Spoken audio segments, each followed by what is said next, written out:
All right, Joel Gausten here from joelgausten.com. For this conversation, I am, at least in terms of cyber travel, going over to Dayton, Ohio, for what I'm sure is going to be a very fascinating conversation. My guest has a varied career, a very eclectic history in music and otherwise, and I'm excited just to learn more as well. In addition to what I know about my guest, it's a great pleasure to introduce the Reverend Chad Wells. Chad, thanks for being here, man. Hey, thank you, Joel. I'm excited to talk to you, man. Yeah, absolutely. I've been diving into your work and it's voluminous, number one. So I think we're going to have a lot of areas we can dive into and I look forward to conversations like this because there's a lot we can kind of jump into. Um, well, first and foremost, I suspect a lot of your lifestyle and your creative works, musically and otherwise, kind of started with music. I'd imagine that was kind of the ground floor thing for you. So let's start there. When and how did music, and specifically more of the what's called the punk rock and horror punk side of things, Yeah. really Um, take shape for you know, you? yeah, man. It goes back really the genesis of everything musical and artistic goes back to two groups for me, and it's Kiss and the Monkees. And being a little kid in the 70s, the Monkees were on TV in reruns form. I had a teen mom. My mom was 16 when I was born, so she was like still in love with Davy Jones when I was a little boy. And so I knew the Monkees before the Beatles. And those songs are fantastic. I don't care what anyone says. The show was Marx Brothers hilarious, and the songs are great. So I fell in love with music through the Monkees, but I was 3 years old when Rock and Roll Over by Kiss came out. Again, teen parents, my dad had me in a head shop. He was buying something on the side of the shop that I wasn't allowed to be in with him. So he gave me a couple of bucks and said, go buy a record. And so, there in the new releases was Kiss's Rock and Roll Over. And like the art hit me like this totem image that just blew my mind. And I had to know what that sounded like. And so it really kind of started there. And I started immediately drawing those guys' faces. It was, a mom give me a crayon kind of thing. And I had to draw Gene Simmons over and over and over again, which is why I have those guys tattooed on my hands now. But it started there. And then that sets you up as a fan of something like that. Those are bands that I call those like, um, fist fight bands. Those are on the playground at school. Somebody's going to say, you like that? That's stupid, or that's for little kids, or that's lame, or all of the other insults and derisive terms they would have used in the 70s and 80s.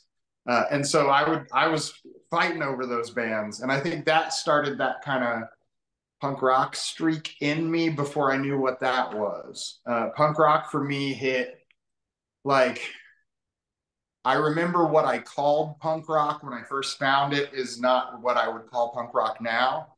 But MTV at the time had Adam Ant and Billy Idol and The Clash and all of that kind of stuff on. So it was that stuff. It was sort of the new wave, pasteurized, MTVized version of punk that was happening in the early 80s that like got through to me.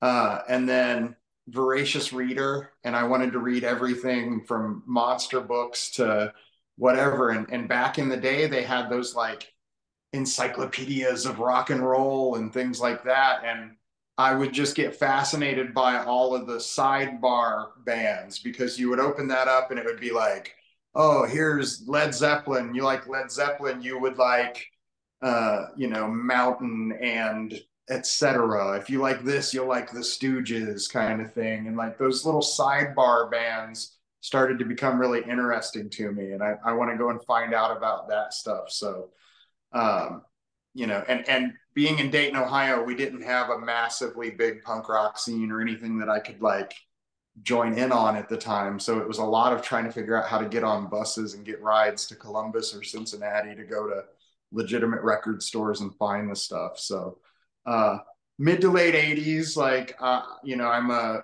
15-year-old kid, and I'm starting to really hit the record stores and stuff and get zines, and that's when I really found what I think took me the rest of the way into being the tattoo artist, into being the guy that did album covers and t-shirts and posters, and really starting my own bands and stuff like that. Kind of started in that zone, and it was like starter kit stuff. Like the Sex Pistols was the greatest thing I ever heard when I heard the Sex Pistols, and then a couple years later it was kind of passe to me, and I needed something heavier. And I guess just like any addiction, you kind of constantly want to up the ante. And so you start at Adam Ant, and then you end up playing with the Murder Junkies, and it's those are entirely different worlds, but not really. That's there is a stretchy string that connects those things. So that was kind of my way in. Kiss the Monkeys, and then any kind of oddity, weird. I liked the more novel things. Like I like Kim Fowley records when I was a kid. Like K-Tel would release all of the novelty records, like Hello Mutta, Hello Fada, and all of that. So I love that stuff. And so when the Ramones happen, it's like, oh, this is a fast, angry, aggressive version of novelty music. So, Right, and I love. right. So was Carcass on the Highway your first band that was out doing My shows? first real band. Yeah, I was a kid when I was a kid. I didn't want to play Army or Cowboys and Indians or whatever. I wanted to be Elvis, and you guys were my band, or whatever. You know what I mean? So I was always putting together bands or gangs or cults from the time I was like a little kid. And so I had my first band in my heart was a band called the Dark Stars, and it was me and whoever else I could get together with just bash. I had a guitar that had two strings on it. I didn't know how to tune it. It was like from a garage. I got it for $5 at a garage sale, and it was great. Like we'd make these little tapes and stuff and share them around with our buddies at junior high school or whatever. And then that led into Carcass on the Highway. Like I started hanging out with a different group of guys doing the exact same thing. We are just making wild tapes with like songs with hilarious anti-redneck lyrics and stuff like that, and or 5 minute recordings of us vomiting that we would put in between songs or whatever. And then we there wasn't really a punk scene to break into, but an all ages venue opened up like in the country in a cornfield essentially, and it was a place called Rebos, which was sober backwards, and it was a guy basically took over a bar in the middle of nowhere and couldn't get a liquor license. So he opened his place up to underage kids to throw punk and metal shows. And we had an older friend dress up in a crazy outfit and pretend to be our manager and go and give him a demo. It was like a whole adventure to get in, and we didn't even know it.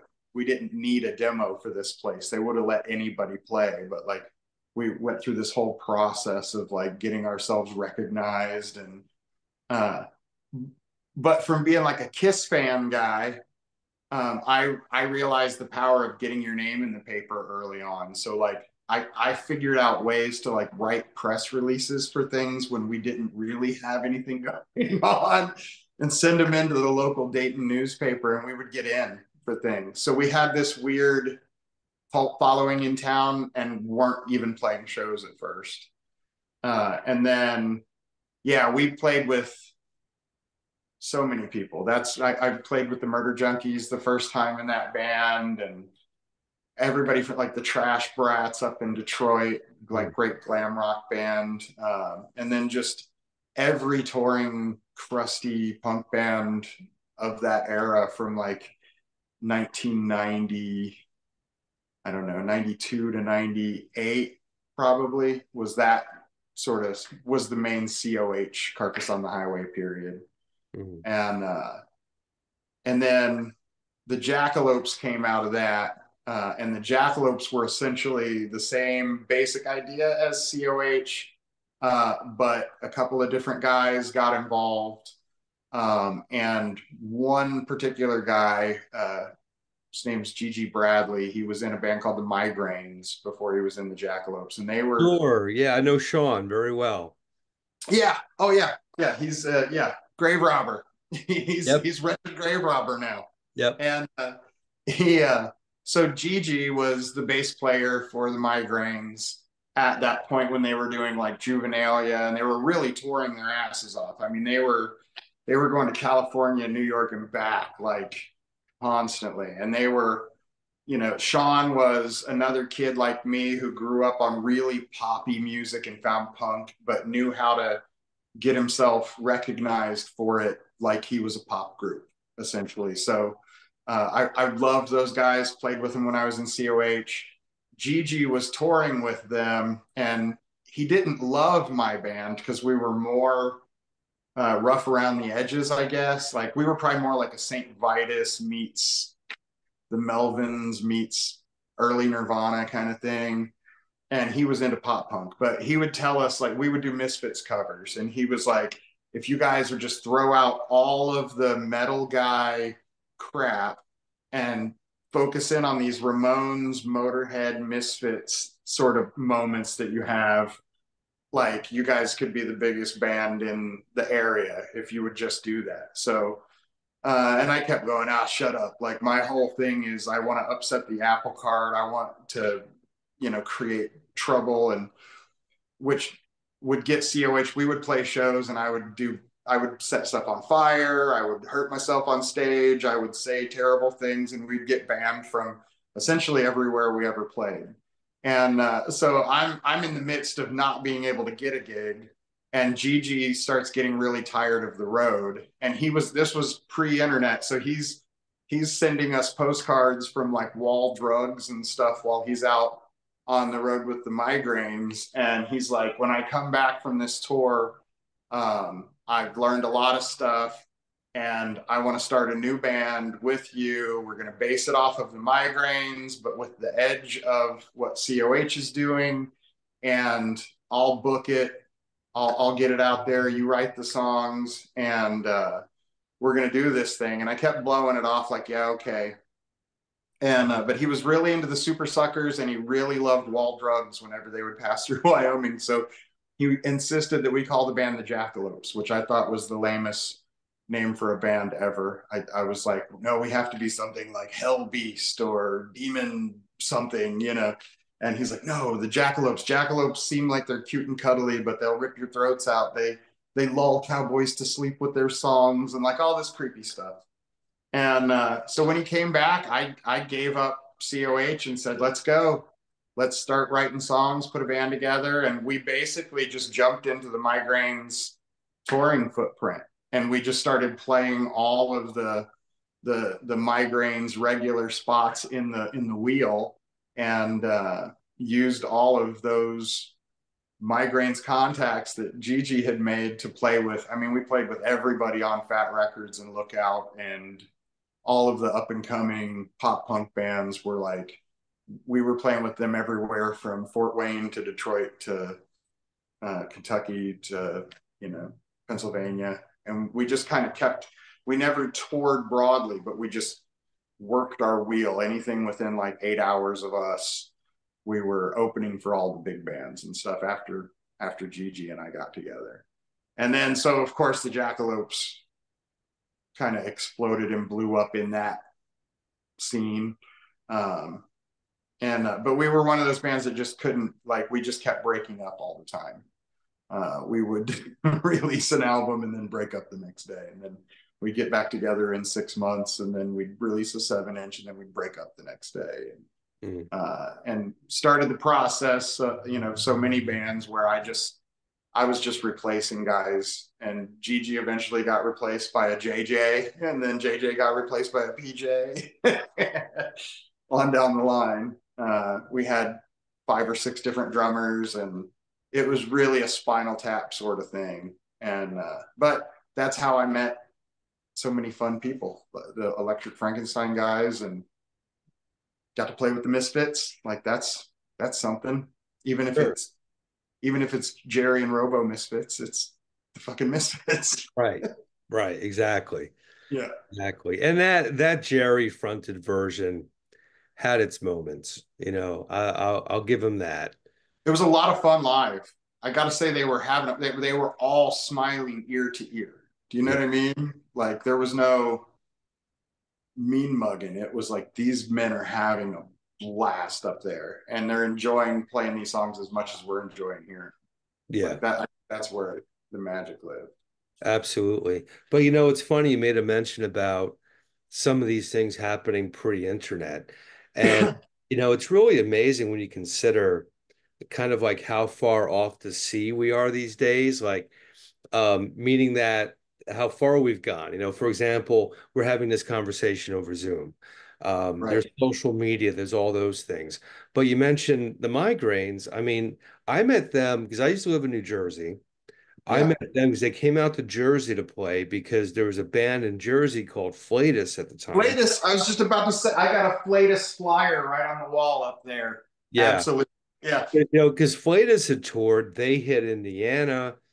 I believe the Yeah. story goes, they made friends out there. And then when the migraines were looking to come out east, the guys in Flatus were like, well, come play with us. And Yeah. that's how so much of it was back then. Yep. You really had to kind of get into your van and drive somewhere to make those Yeah. connections. It wasn't just, I'm going to like your comment and you somehow think you're a part of something. You Yep. literally had to throw yourself into a city or a Yeah. small town, and it was all, you're reading Maximum Rock and Roll. You're Yeah. reading for the younger viewers, there was something called newspaper print at one point in time.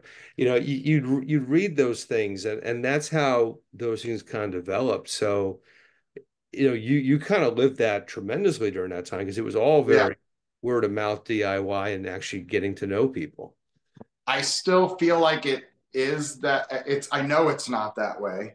My daughter's in my band with me and I heard her say something about that she would love to try actually going out and doing real flyering sometime. And I realized like, oh yeah, I make flyers and I just drop some at the record store, put some in my tattoo shop, and then the rest of it's on Facebook. I didn't even, you know what I mean? Like it kind of almost didn't dawn on me that she's not making 1,000 Kinko's copies and driving around and covering up other bands' flyers with them and trying to get in the good spot. Like that's just gone now.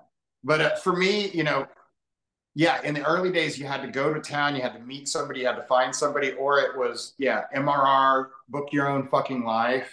When book your own fucking life started happening, you would get that once a year magazine, newsprint magazine, and it had every punk rock band, super fan, booker, whatever in America and beyond. It had their phone number and address. So I would just blank 77. Let's call these guys. The UK or the US bombs. Let's call. This is Dwayne Peters' phone number. Really? This is and or flip side, I got in contact with the Gigi and Merle from the Murder Junkies via Merle having his phone number in the back of Flipside magazine. It was like Gigi Allen and Luna Chicks VHSs for sale, $7 per show.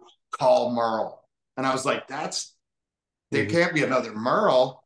And so you call Merle at like 3 in the morning, and he's like, where are you? What's your scene like? Can we play a show there? And like, yeah. And but we started putting together comps. We would do, I run a label now. I run HorrorShock Records. Back then, I ran something called Mosquito Hawk Records, and we would do these comps, tribute comps to different bands, and or just all horror punk bands or things like that. And it was like you're sending people actual letters or calling them on the phone, and then hoping or waiting to hear back from them. And like sometimes these comps and stuff that we would be on or that we would put together would take like a year to get everything to happen because once the band went and recorded a song back then, they couldn't send it to me via Dropbox link because it didn't exist. So they would record on tape. That tape would get moved to a smaller digital tape. That smaller digital tape would then get sent to another outsourced company somewhere that would make the CD to send to me, for me to send to a mastering company altogether to put it. You know what I mean? It took like months and months and months. Now I can record an album in a day and have the thing on Spotify by next week and have CDs in hand by then as well. It's insane how much easier it is now. But yet there's like I think because of the lack of struggle and the lack of craft, you're having just this weird, like, bands pop up and disappear, bands Yeah. pop up and disappear, and it's very quick and over with now. And I like bands that have, like, we're going to do this for a year and then we're going to change a little bit next year. We're going to write. But it's a singles driven, get it out and get it done kind of world now. Booking shows is weird. Getting people to shows is weird, but I keep trying to do it because I just always have. I Well, just I just like it. here's something I know you'll appreciate. I just talked to Erie Vaughn. He was on the channel a couple weeks ago, Yeah, and I love Erie. I met him 30 years absolutely. ago with the Misfits guys up in Jersey, Oh wow. and he just put out a CD, Yeah, and it's an actual tangible CD. yeah, He doesn't sell it online. You can't go to iTunes and get it. He's strictly anti-download. You have yeah, to PayPal him money, and he will handwrite the envelope, stuff it, and send it to you from his house. And yeah. it doesn't sound revolutionary, but in 2024, it's like that's so cool. He does interviews, but he only does phone interviews. I'm That's like, amazing. I love you. I love you for doing this because it's such a breath of fresh air to actually have to like send something to somebody to get something back. Yeah, I love Erie Vaughn. I've always been the biggest Erie Vaughn fan in the world. When I have had the chances to talk to him, I always remind him that I am available as a vocalist, and he always reminds me that he sings too, and that Yep. I should leave him alone about it.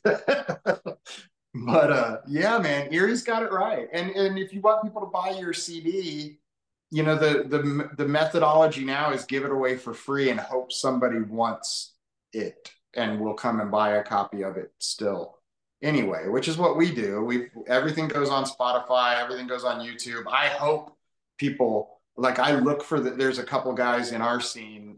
There's a guy, Crim's Ghost or whatever, Alexander Crim's Ghost, and he just reposts people's stuff on YouTube. He'll post your whole album, and like, we all hope he does it. Like, we hope we get kind of bootlegged and put out there so that more people find us.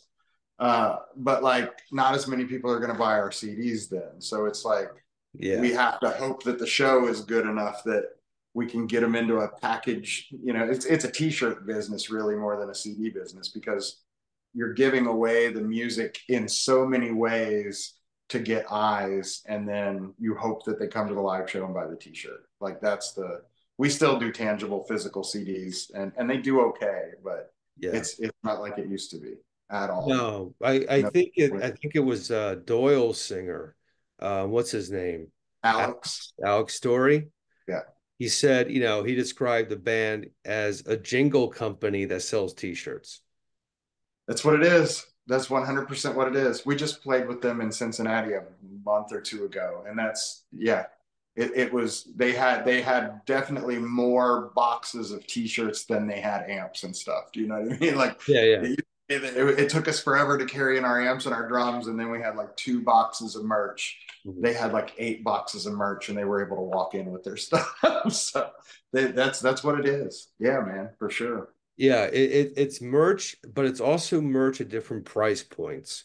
A lot of Right, bands miss that point. Like the least expensive item they have will be their $20 t-shirt. right. Where's your $1 item? Where's your $5 item? Where's your $10 item? Yep. Especially if you're playing for a younger crowd, they're coming out. they've got to get home. It might not be down the street for them. They got to worry about parking, and some venues have lousy parking, so you got to go to a garage. That could be Yep. $40 for the night. So Yep.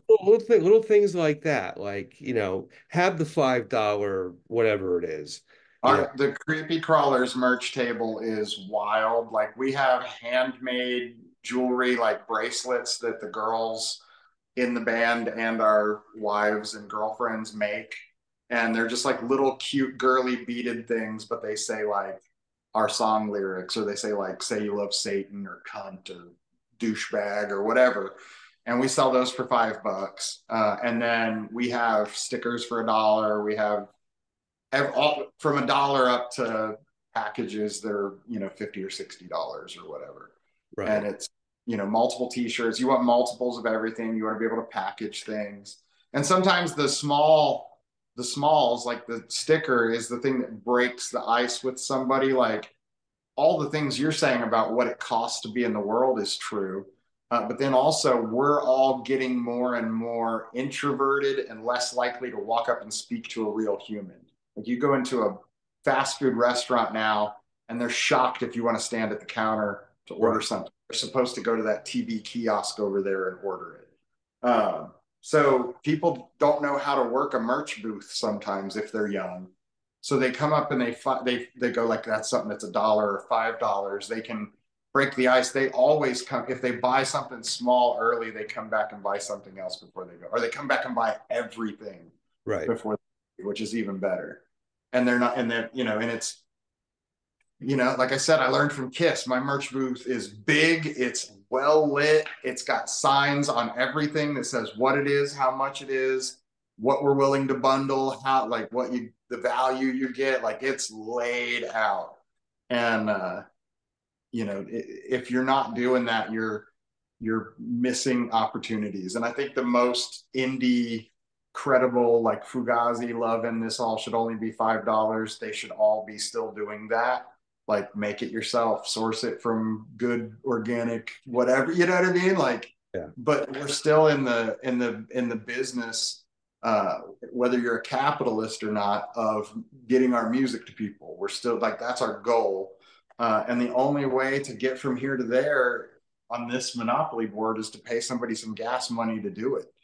And so if you're not trying to capture every little coin you can, you're messing up. And it's fine. Like go ahead. But I would rather give the opportunity to people to support us. I'm Yeah. also like totally against, like, I have the hardest time doing the Patreon. We launched a Patreon. I can't promote it. Like I feel so weird asking for people to give me $1 a month and I'll show you extra videos or something, or like all of those, whatever they call it, where you try to raise money for the album before you Yeah. Kickstarter or whatever. I hate that stuff.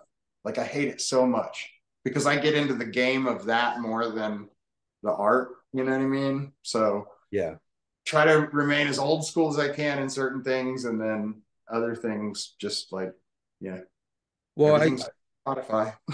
think, yeah, I think having the old school merch table is still incredibly important because there are certain bands obviously that now do like the VIP packages and stuff, and that's another form of merch that's working Sure. for a lot of people, especially if it's a band from overseas playing in the States. Yep. Money is critical to keep a show like that moving. So VIPs make sense to do that depending on the band. But until that happened, the merch table was what represented your band. You Yeah. know, if the band wasn't at the merch booth, whoever was kind of your spokesperson to the crowd. Like that was the person who was home base. So if someone had a question like, when was this record put out versus this one? And you've got the merch table. What's the latest record? What's the oldest one? You know, Yep. that person really, if they're behind the table, they should know these things and they should know when the band is playing. Obviously that does change sometimes, but I Yeah. can't tell you how many like professional touring acts, not arena acts, but like the mid-level guys, Yeah. who are playing like the 1,000+ seaters. I can't tell you how fucking disorganized their merch representation is. And we're talking like bands that you and I know, like Oh decent yeah. bands. When's the band playing? I don't know. Yep. Do you have a 2X and they're going through the t-shirts, like for 10 minutes? No. You roll your shit up by size, you tape it up with duct tape, and you write the size on the fucking t-shirt and you line them up in the box. And the top. Yep. Yeah. Yep. Like, We roll it and we tape the middle and then we tape over the top. So we have, if it's on its side, we'll see the size, or if it's up and down, we'll see the size. We're and we used to pre-bag stuff, but the amount of plastic we were using was crazy. yeah, Like we had shirts like in bags, folded, ready to go. That was silly. That yeah. cost us $1 a shirt or something to do that, and it was dumb. But But yeah, everything we have everything very organized and like yeah, yeah, yeah, because you gotta be quick, especially if someone's waiting to get their bus back home on a Tuesday night. They can't yeah, wait 15 minutes for your merch person to find the right shirt size, you know? 100%. Y- Yep. And if you're a band that's touring, I'm sorry, I'm using this as a soapbox, but if you're a band that's touring, if you can work it out, accept credit cards. Oh Because if yeah. cash only and your customers, your fans have to go to an ATM, well, they just spent $3 on an ATM charge that they're not spending at your booth. Yep. You know what I mean? So focus Yep. on these things. We use a square. We use it for our tattoo business. So I take the tattoo business square with us everywhere. And I know we pay whatever processing fee, but there's so many sales we would have missed out on had we not had that. I call it the swiper, but that had that square with us. That thing is awesome. Yeah, So yeah, absolutely. even Uh, if it's, I mean, and you can, and if there's no excuse, even if you're like, I don't want to have a square. Well, do you have a PayPal or a Cash App? Because you can type their credit card information into it by hand. You don't even have to have like, you can take credit cards. Like, it right. is possible to do. If you're a modern human being, you can figure out how to accept a credit card payment in person. Yeah, absolutely. So Yep. going back to the Jackalopes, now I know you said, there was like lineup things and stuff Yeah. what every band goes through. Despite that, I know the band left a pretty good footprint. You guys did leave a mark and you established a name for yourselves during that time. Right. Um, how many albums did you guys end up putting out or releases during your existence? We did way more compilations and singles than anything else because of Gigi's migraines background. It was like the pop punk, and we weren't really a pop punk band, but we were using the pop punk framework for what we were doing. So it was way more about comps, singles, splits. We did really one proper album. It's like a Sex Pistols thing, one and done. Mm. But then there's, we did. The first thing that we put out was a live CD that we did ourselves. And we had already recorded our first 7 inch, was like a 6 song 7 inch. All the songs were like 2 minutes long. And we had already recorded that, but we didn't have it out yet. And we played, I don't remember State Street Tavern in Erie, Pennsylvania. And we played a show there. And the guy running sound was like, hey, if you guys have a cassette tape, I can tape your show and give you a copy of it. We didn't realize that was a possibility. So we hadn't brought any blank tapes. There was nowhere to get tapes. But one of our fans that we were talking to about it had an old dubbed copy of something on like a Radio Shack realistic 90-minute cassette on the floorboard of his car. And he's like, I can give you that old cassette from my car and you guys can get the set. So at the same time, there's another gentleman there that had booked the show that said, there's some really great acid in Erie, PA right now. How about you guys dose before you go on? And I was like, okay, great. You go get the tape and we'll take the acid. So the Jackalopes, 3 of the 4 of us, took about 5 or 6 hits of acid each and went up on stage and we blazed through our set and it was so good. We got the tape back and it was phenomenal. Like we were on fire. I don't remember the set. I don't remember it starting. I don't remember it ending. I had stage banter I had never had before, but it was great. So we were like, we got to put this out right away. Problem number one is it had no crowd noise. It was just us playing a blistering live set to no applause because it was just the stage direct mics. So you couldn't hear any cheering. So we took this warbly cassette into our buddy who had recorded our other stuff. His name's Steve Van Etten, and he recorded every punk band in Dayton from like the 80s to 2000. And Steve digitized the tape, made the tape sound good and full. And then we asked him to add taste. Being a Kiss fan, Kiss Alive is not really actually the live show. It's a bunch of canned applause and it's the live drums and some of the live talking. Everything else is fixed. So we had the guy go in and add crowd noise to this live thing that was not enormous. It was like it had to be believable, like a bar. So he had old sound effects tapes that were like really good. And there's tinkling glasses. You hear people talking in the background, like they're near the mics or whatever. Totally. If I mean, it took him days and days to do it. Now I could probably push a button in AI and it would happen. But he made it sound like a killer live album. So we put that out first. And we did multiple runs of that. That was in the era of like, we did a CDR release that we pressed like 20 copies. And then from the money from that, we pressed more copies. And then our 7-inch came. And then MySpace and MP3.com were happening at the same time.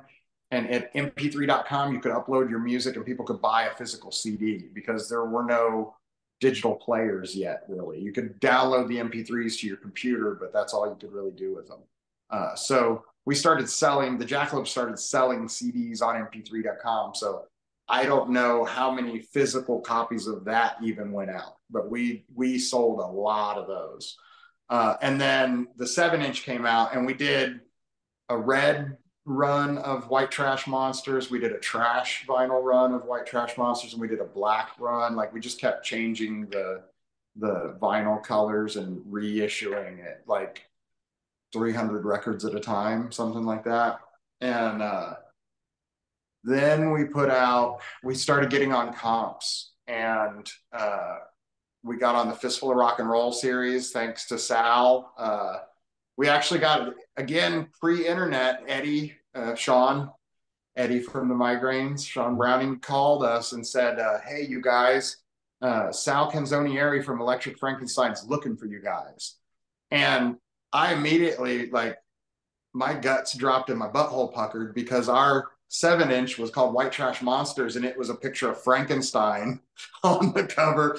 Very Electric Frankenstein looking artwork, you know, and I was like, oh shit, these guys are going to come and kick my ass for like ripping off their thing or something.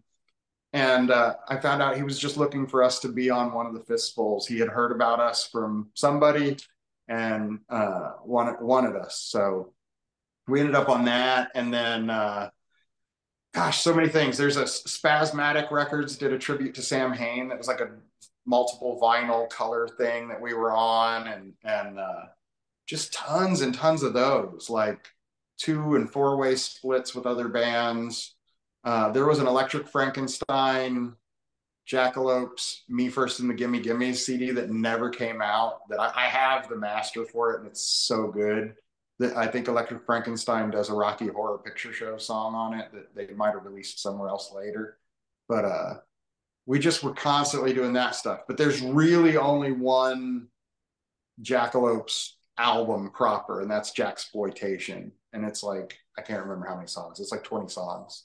Mm. And then, but yeah, a couple EPs after that. And then I guess the biggest thing after all of that stuff, the biggest thing that got us the most notoriety and collectability was we did, what was it called?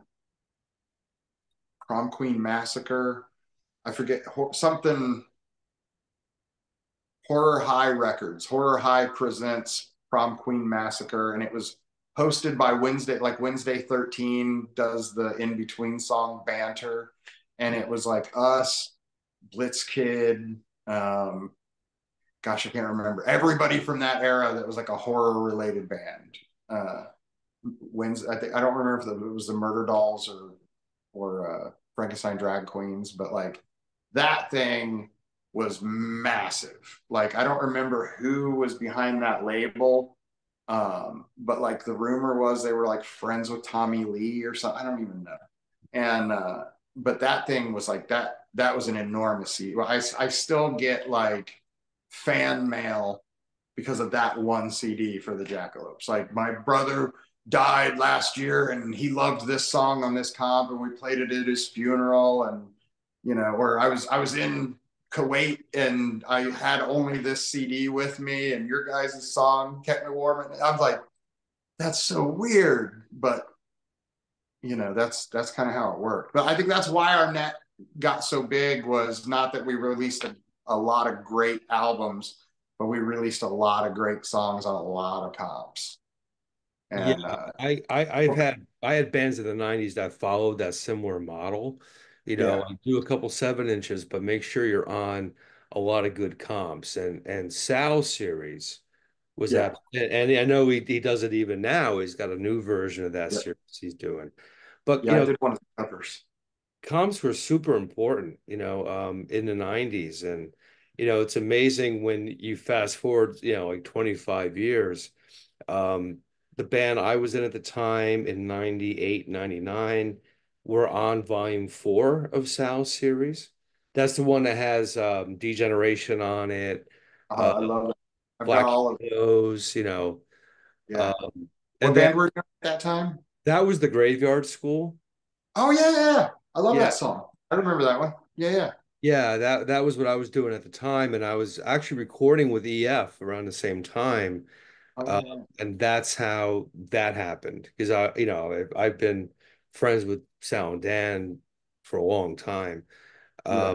But just recently, like in the last few months, Handsome Dick Manitoba came up here to New Hampshire to play, and Wow. he's got a great band with him. But the bass player in Dick's band is this guy Michael Butler, who was in Exodus. He was a metal guy, but he Okay. was also in his band American Heartbreak, that's on volume 4 of A Fistful of Rock and Roll. So Like a glammy band, kind of. yeah, they were really good. It was like guys from Jet Boy and I remember that. Yeah, yeah, yeah, but like a really good band. And that was Butler's band. So he was up with Handsome Dick.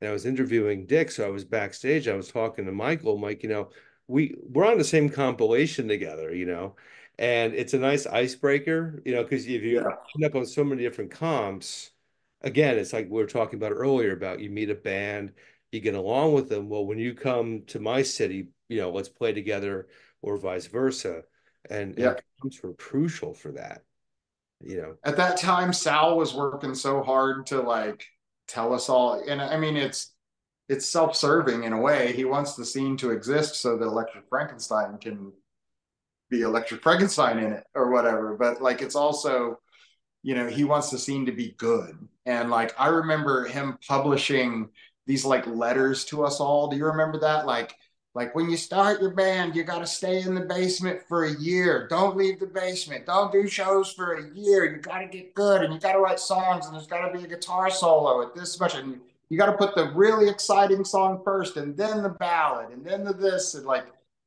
I've got pages and pages of Sal Fistful of Rock and Roll era, like this is what you guys need to be doing, and you need to be putting together Fistful festivals and playing together and sharing all of this stuff. And some of us did it, and some of us didn't. But that series was huge for us. Being on that, like, was like Kerrang said we were all like the 100 most important bands in rock and roll at the time because of that series or something like that. Went on every flyer we did for like 5 years. right. One of the 100 most important bands or whatever. And to be able to say like you said, we're on a comp together. Well, it's a whole series, so you're also on a comp with the Donnas, and you know what I mean, on and on and on, and yeah, I love going back through those and going like, oh yeah, the Gaza strippers, or you know what I mean, just getting excited about what was happening back then. I uh I miss that time. I don't want to sound like an old guy, but I miss that time. I've been watching. Nashville's got a really killer scene that's like high energy rock and roll, a lot of glam rock. There's a band called Dixie Dragster that I really fucking love from Nashville right now, and they're like, they remind me of that Johnny Thunders worshiping shit from our era. Like, you know, we Right. were all like, we just want to be in a Johnny Thunders band, essentially. Yeah, yeah, pretty much. So after the Jackalopes, do I have it correct that the next thing you were doing musically was the Cricketbows? Yeah, so the Jackalopes, I did it forever. It wasn't necessarily the next thing I did, but the next notable thing that I did. The Jackalopes, um, at a certain point, I was wanting to get a lot heavier and darker, and so we changed the name. It was kind of the same lineup that it was at the end of that version of the Jackalopes. Became something called Wolf Cult, and Wolf Cult was like just a way more. It was like the Earth AD-ization of the Jackalopes. We weren't going to be so poppy and tight anymore. We're going to lean more into the viciousness of what this should be.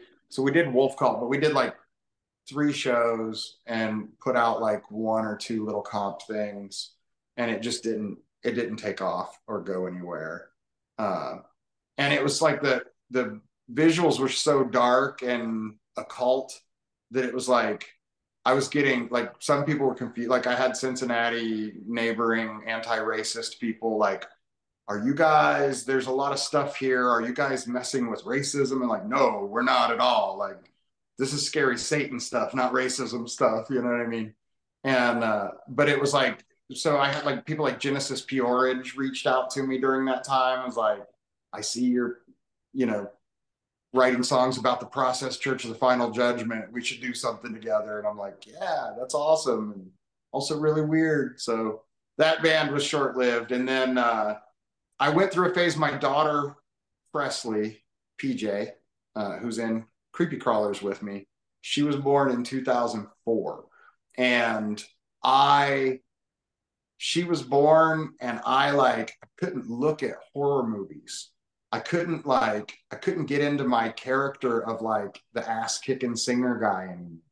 I just felt very soft and very like scared of the world. I have an infant now, and I got upset when I would be like in my leather jacket and my greaser hair and my big sideburns, and the lady in the checkout line would like do the like shift her purse to the other side on me. You know what I mean? Or I'd walk past somebody and they'd lock their car doors.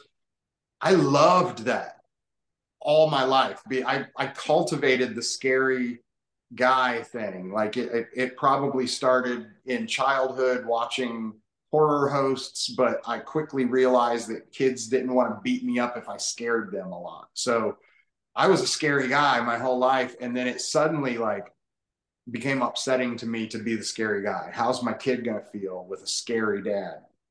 So 2004, I kind of quit the Jackalopes and all of that. I didn't like denounce it or disavow it or walk away from it like that, but I just didn't want to be that guy anymore. And was kind of done with music. Like I somehow feel done, which is weird because I was always in any band I'm in, I've got 3 different side things, recording things. And I just didn't have anything I wanted to say or do. I just wanted to be at home with the kid. And then that lasted for a very short while, and I started playing with my laptop and recording shit at home. And I started recording. I've always loved psychedelic rock. It goes hand in hand with punk rock. It doesn't. It doesn't. A lot of people think psych rock is all hippie stuff, but it's like when you get into horror punk, you find Rocky Erickson right away. Do you know what I mean? And then you go back and you see that there's this horrifying side of psychedelia. There's this dark, cool, occult side of psychedelia, and the bright and sunshiny hippie side too. But I got into making that kind of music, and I can't make something and not show it to somebody. Like I can't make art for the sake of making the art and then put it away, like a lot of artists do.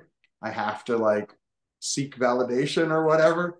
So I recorded essentially a whole album of weird homemade psychedelic Rocky Erickson type stuff. And I was going to call it Unicorn Mud Yolk, which is the words unlock your mind, but spin the letters all around, scramble them up. Unicorn Mud Yolk, like egg yolk. But that's a dumb name. So I was listening to Jane's Addiction, and I was like, oh, this is a band. This is one of the bands where my love of 60s and 70s psychedelia and classic rock and punk rock and goth and everything kind of comes together in this band. And the song 3 Days was like, that was a huge song for me. And that like for me, my age, it was all, I felt like when I heard it, it must have been what it was like to hear Stairway to Heaven the first time. And you know what I mean? And in that song, Perry Farrell says, my head, it landed to the sound of cricket bows. And I always just thought that was a cool line. So at the last second, I changed the name of the project to Cricketbows, and I released that album with kind of no real fanfare at all, like just kind of snuck it into the internet. But immediately I got like these great reviews started popping up, and like from weird like Finland and Russia and places where psychedelic music is still being worshipped. And I got really good reviews for it, which is a sure thing that will make me do it again. And so I recorded more and then I put it out. And this time I attracted the attention of Roger Joseph Manning Jr., who was the keyboard player in Jellyfish, and he went on to be in Imperial Drag, and then he went on to be he's Beck's sideman now. He's like the main musician in Beck's band, keyboard player. And he liked what I was doing. And so I pulled him in, and he did 3 songs with me on the next record, which made it get even more press. But it's still not a live band at this point. It's just me and other people.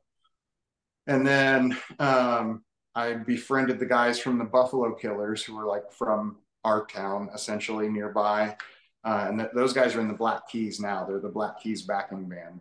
But back then they started as the Shams. They were a garage band, and they became the Buffalo Killers. They were on Alive Records, like big psychedelic hippie rock kind of band.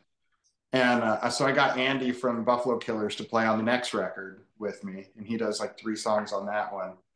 And at that point, I was like, I have to play live now. And so I think it was 2011.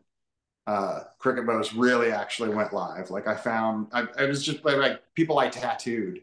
If I was tattooing people, I would be listening to my music. I have it's probably annoying, but I listen to a lot of stuff, but I also listen to my own stuff a lot. Like I make it because I want to hear it, So I'd be listening to my stuff and somebody comment on it, and oh, do you play music? And try and collect my little group of weirdos. My idea was to do a big ass like Joe Cocker and Leon Russell kind of like 10 people, hippie mamas feeding babies on stage, and like just the whole weird psychedelic. I'm into Charles Manson. I just wanted to look like the Manson family out there, essentially. But that was the idea for the band. And Michael Bissig joined. He's like a local legendary musician, sax player, but he's a Slash style guitar player, like just classic rock guy. Chris Korn, he was in a band called My Latex Brain prior. He was like, he's our local like Les Claypool. Like he does crazy stuff with his bass that's otherworldly. Like Mike Watt and Les Claypool had a baby. It's that guy.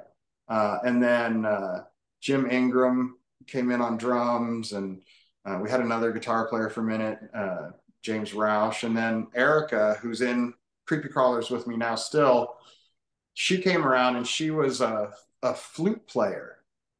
And she was like, if you ever need a flute player, I know that's not a rock and roll thing, but hit me up. And I was like, a flute player? That would be the most like 1971 thing ever. Like, yes, come play flute. So she came, and we just started learning all of my little homemade songs and expanding them. And she started doing all this harmony stuff that I didn't know how to do really. Like I kind of did my own harmonies on my recordings and stuff, but she took it to another level. And then she could play flute and she could like loop her flute and stuff like that, you know?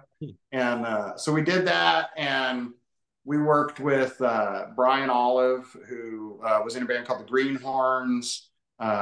He produced Dr. John the Night Tripper's album that won a Grammy like 10 or 15 years ago. We worked with that guy. And then on the next album, we worked with the guy that produces the Breeders, Mike Montgomery. Or no. We worked with Zach from the Buffalo Killers, and then we worked with Mike Montgomery. So like we kind of just like went from the thing of having a like a guest keyboard player, guest guitar player on my little things to like we got guest producers to come in and like produce us or whatever. And that was rad. That was a lot of fun. And we did the thing of like we kind of still stayed a little bit in the punk rock formula and realm locally with where we were playing, but we also started doing a weird like we played in planetariums, we played in like museums and movie theaters and just any like weird stuff. Like we wanted everything to be a happening or whatever. And not like cheesy 60s trappings, but like that vibe now. And so we would have like comedians open our shows and fire breathers and jugglers and whatever weird stuff we could do. And we did that. And then we also started to meander into the jam band world, like all those like Fish, Grateful Dead kind of bands. And like we found out really fast that that's an entirely different ocean than the ocean that I'm used to. Like that's a different swimming pool over there. And I was not, it's weird.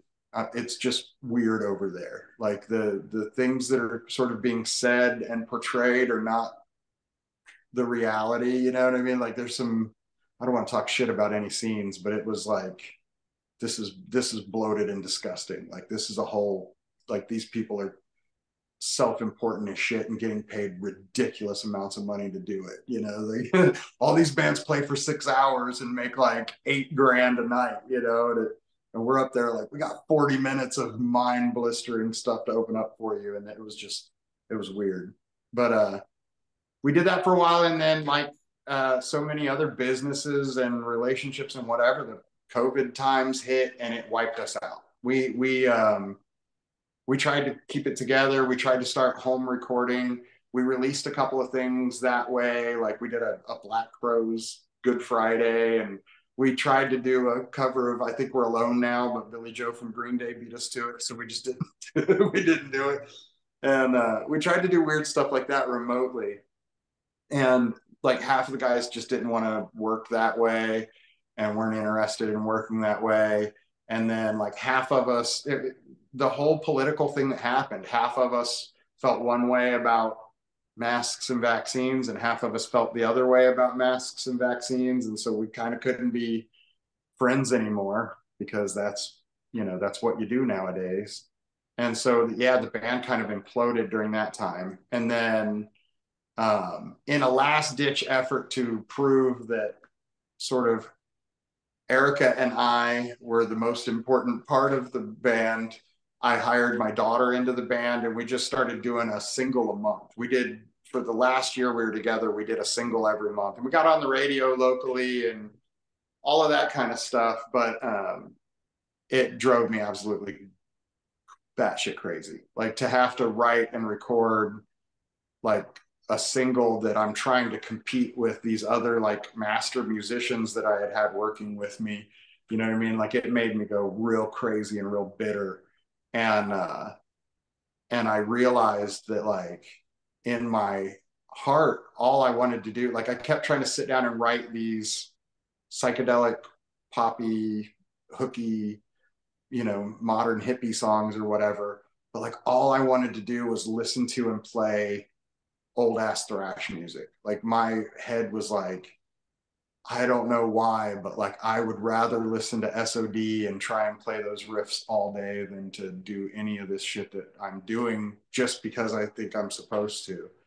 And I said it to Erica. I'm like, I'm doing this. We're doing this, and we're getting what you would call success from it, I guess. Like we got into it. We're in a movie, like there's a movie on Netflix.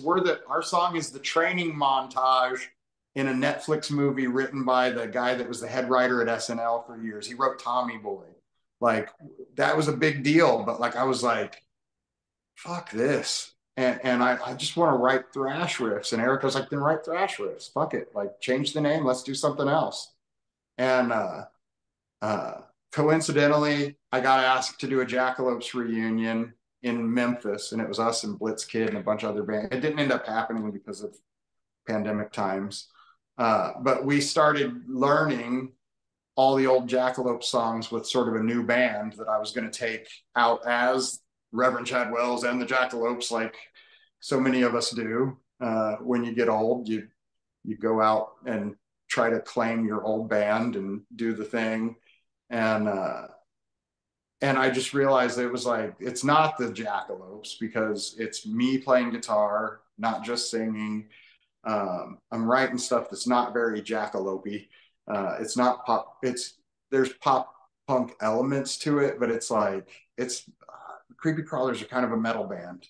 Like we're a metal band that can't play so well, so the solos keep us a punk band, I guess. But like, so that just turned into the Creepy Crawlers, and like, so we recorded a song and then sent it off to uh, Dan Phillips was doing a label called We Are Horror Records. He's doing it again now. He started it and signed us. We were like the first or second band that he signed off of that one song, and we did our first EP with them. And he's out of somewhere in England, Bristol, I think, and in England, and like we did that, and then he shut the label down for some bizarre reason. And I had some friends that were talking about doing a similar thing. So I helped them start up HorrorShock Records, and we jumped off of his label onto our own label essentially. And we've released two more EPs since then. And HorrorShock, we've released over a dozen like physical CDs since just in the last year. So including the Earth AD tribute.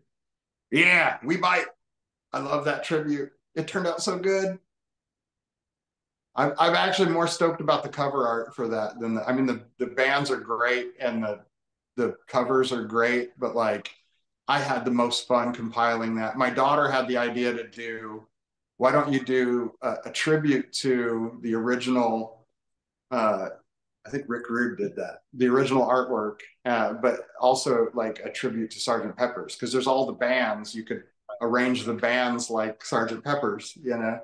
And I was like, that's brilliant. Like that Earth AD cover almost has a Sergeant Pepper's vibe. Like if there's a contest to be the Sergeant Pepper's album cover of dark punk rock, like that's got to be it. There's all these little things to find. It's like, you know, you recognize the band guys, but then you're like, oh, that's the demon from you know, this movie, and that's the scary guy from that movie, and this is, you know, look, this little guy looks like Danzig.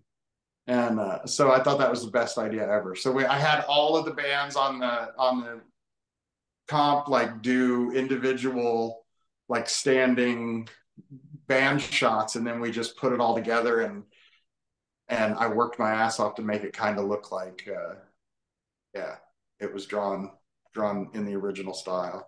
Yeah, it's And cool. I it's mean, got Dan bricks on the cover too. what's that? It's got Danzig's brick pile on the cover too, if you look closely. Fantastic.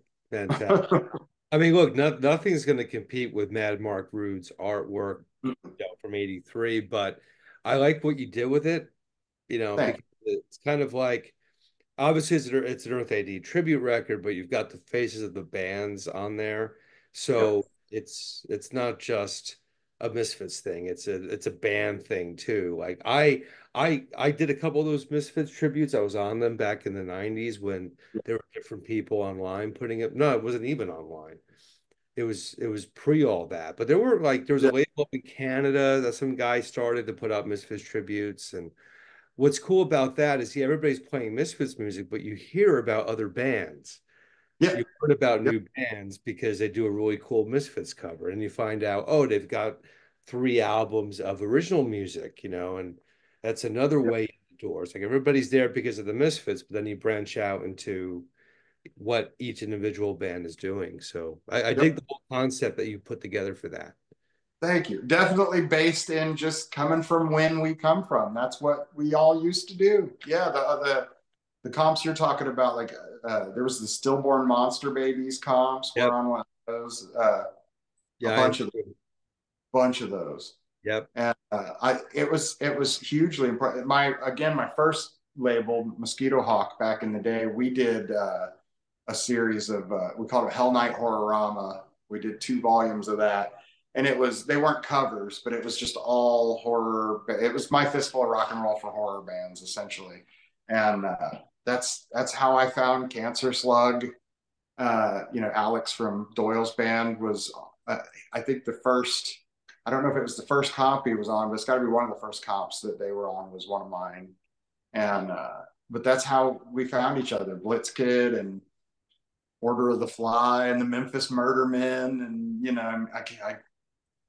I couldn't even list all those bands from back then. But yeah, yeah, comps are awesome. I Yeah. think they're kind of coming back a little bit. Like people are trying to do a lot of band camp things or like things that are just online things. But I think the physical media is hopefully coming back too. But you know, a killer playlist could be like a comp. If somebody's putting together awesome Spotify playlists or whatever, like it works similarly. You find out you're on it, you go check it out, you see all these, you write to them and say, hey, some guy in Peoria put us on a Spotify playlist together. We should know each other. So kind of try and find the old school in the new school. Yeah. So what was that Netflix movie that you had a song in? It's either called Love 40 or 40 Love. I think it's called 40 Love. It's 40. up. It's up on there right now. It's got a bunch of cameos in it. Like Chris Kattan is in it, and oh man, I forget the actor. There's an actor that's he talks like this. He's a guy who talks like, I don't know. There's a bunch of people in it, and it's but the main cast is kind of unknowns. But and I can't remember the damn director's name, but the director is the guy that co-wrote Tommy Boy and all of those Farley Sandler movies back in the day. He was SNL's head writer through that era, whatever the Sandler, David Spade era. That head writer guy is the one that wrote it. So it's this weird. It's like a road movie mixed with like a math movie mixed with a sports movie, and our song and Blondie's One Way or Another are like heavily featured in it. And but we're when they finally in the movie when they finally figure out the thing and they're getting it together. It's the training montage. It's they play our entire Cricketbows all the way down is the name of the song. They play the whole damn song in it. I was over the moon. And we made like not very much money, but it was the biggest check I ever got all at once for being in a band, and it felt really good. It felt good. Cool. My Netflix brags are that, and then when the All in the Family, the Gigi Allen, Merle Allen, and his mom documentary, when I don't know if that's on Netflix still, but my art is in that.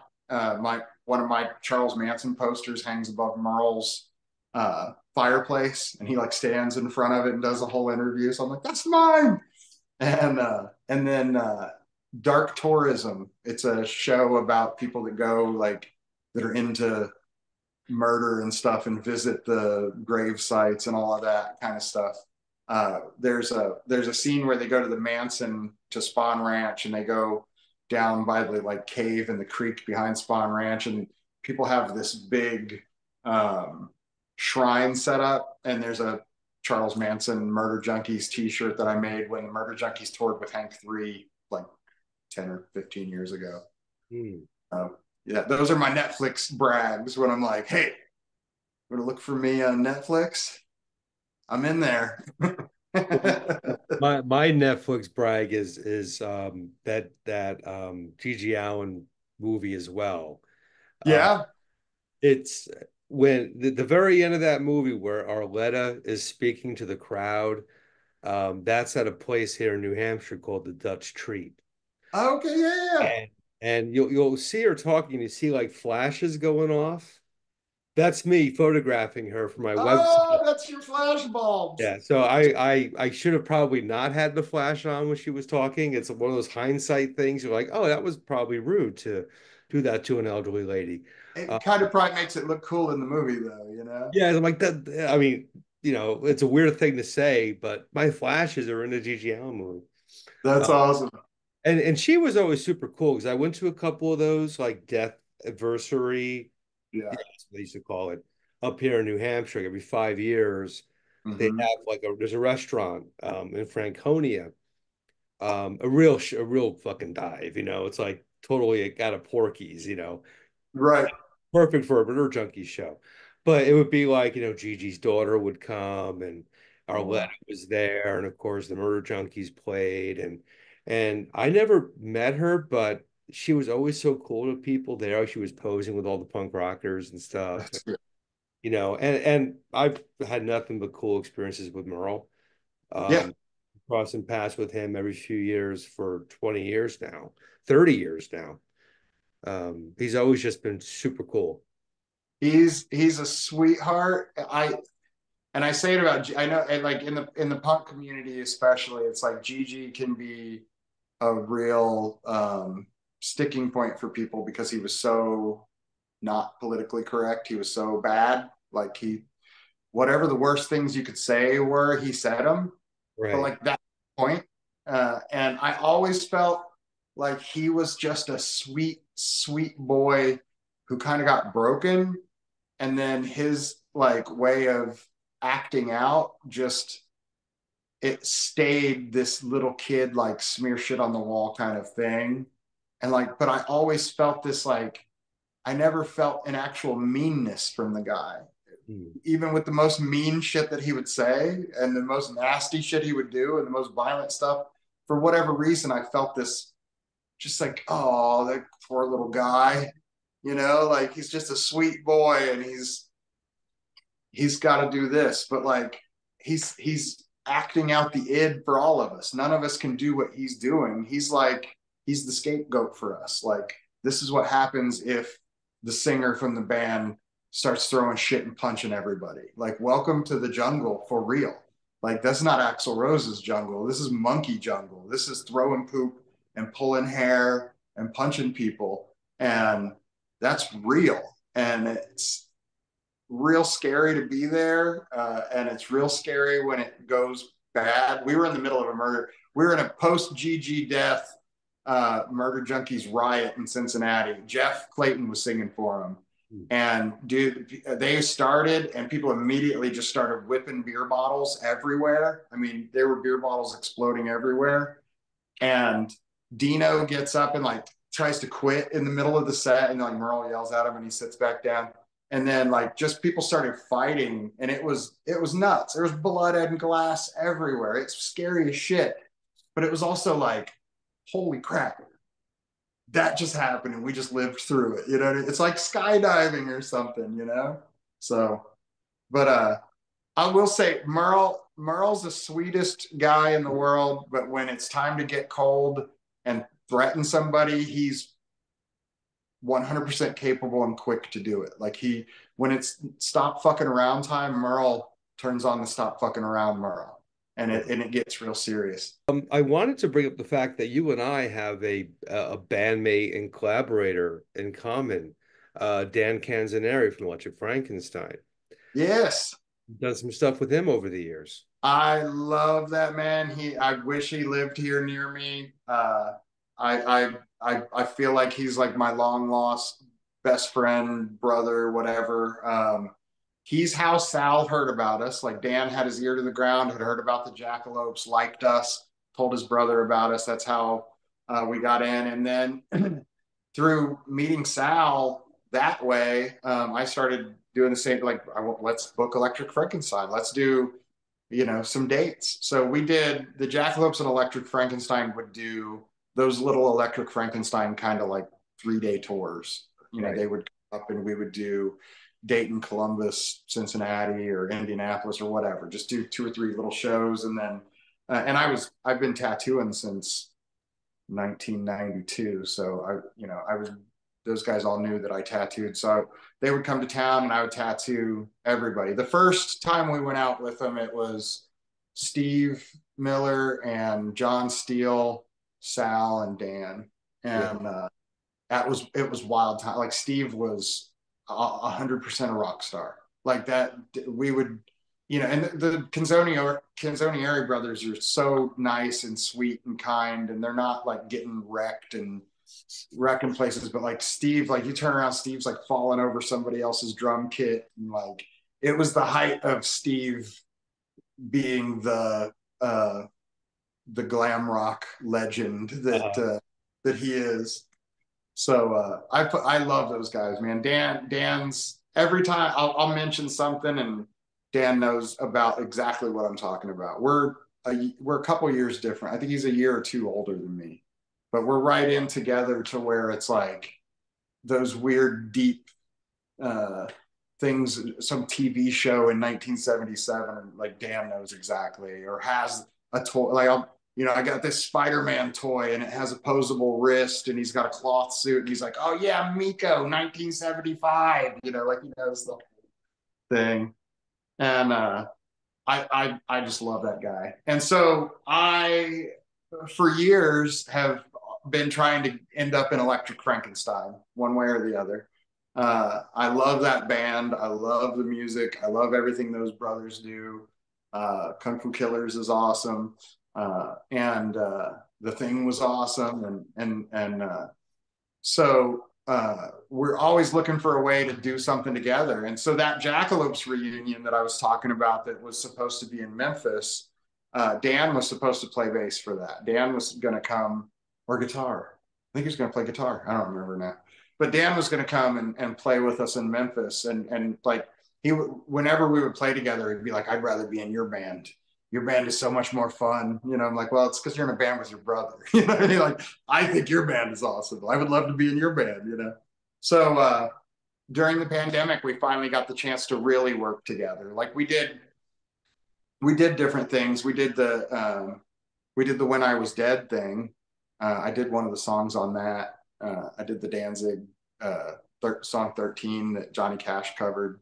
mm, Dan and his wife at the time drove straight through from Jersey to Dayton, and they both got tattoos. She got tattooed longer than he. She got tattooed like 10 hours or something. I tattooed him for like 4 or 5. It was a long session of tattooing. And then at like 3 in the morning with his wife and kids like sleeping in the tattoo room, I did the vocals for that When I Was Dead song that we did. And then just really wanted to work with him again. So when the pandemic stuff started, he and I were on the same page with all of those points I was talking about earlier with the masking and whatnot. And we were pro mask guys.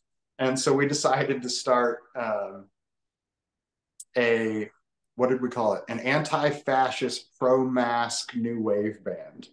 And so we started a band called New Wave Vendetta, which is essentially most of the creepy crawlers. It was myself, Scarica, and my daughter, Presley, and Dan. And we would record everything here, send it to him. He'd put his stuff on, send it back, or he would start something there and send it to us.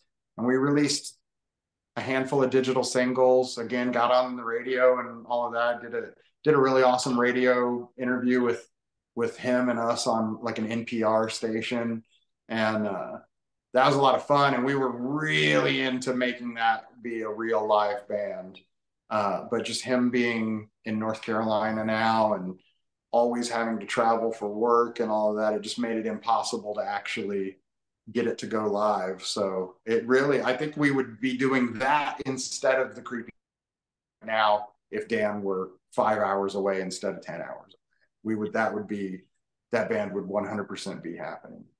yeah. It's just so many little things. Like we all like gritty punk rock and gritty rock and roll and all of that kind of stuff. But Dan and I are also like closeted eyeliner and frilly high neck shirt guys in our in our That was we at a least shadow have, project, you know? yeah, exactly. I Yeah. mean, Cathedral Shadow Project, like he's got some of that royal goth blood in there from his time with Roz. So yeah, we that's always our thing is like, like all of our buddies like the early AFI, and we're like, we kind of like the later gay AFI. I like AFI all in white and eyeliner and big makeup and stuff. Like that's fucking rad to me. It's like Human League on steroids or something. Yes. Yes. Yeah.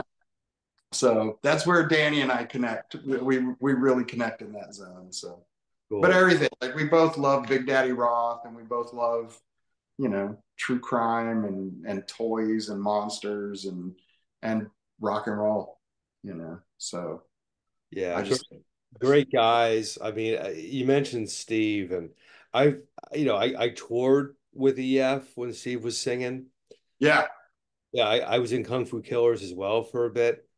Huh, Um, you'll never meet more different people in a band than Electric Frankenstein. Like, especially with the lineup that you were describing with Steele, Jim yep. Foster, the brothers, and Steve.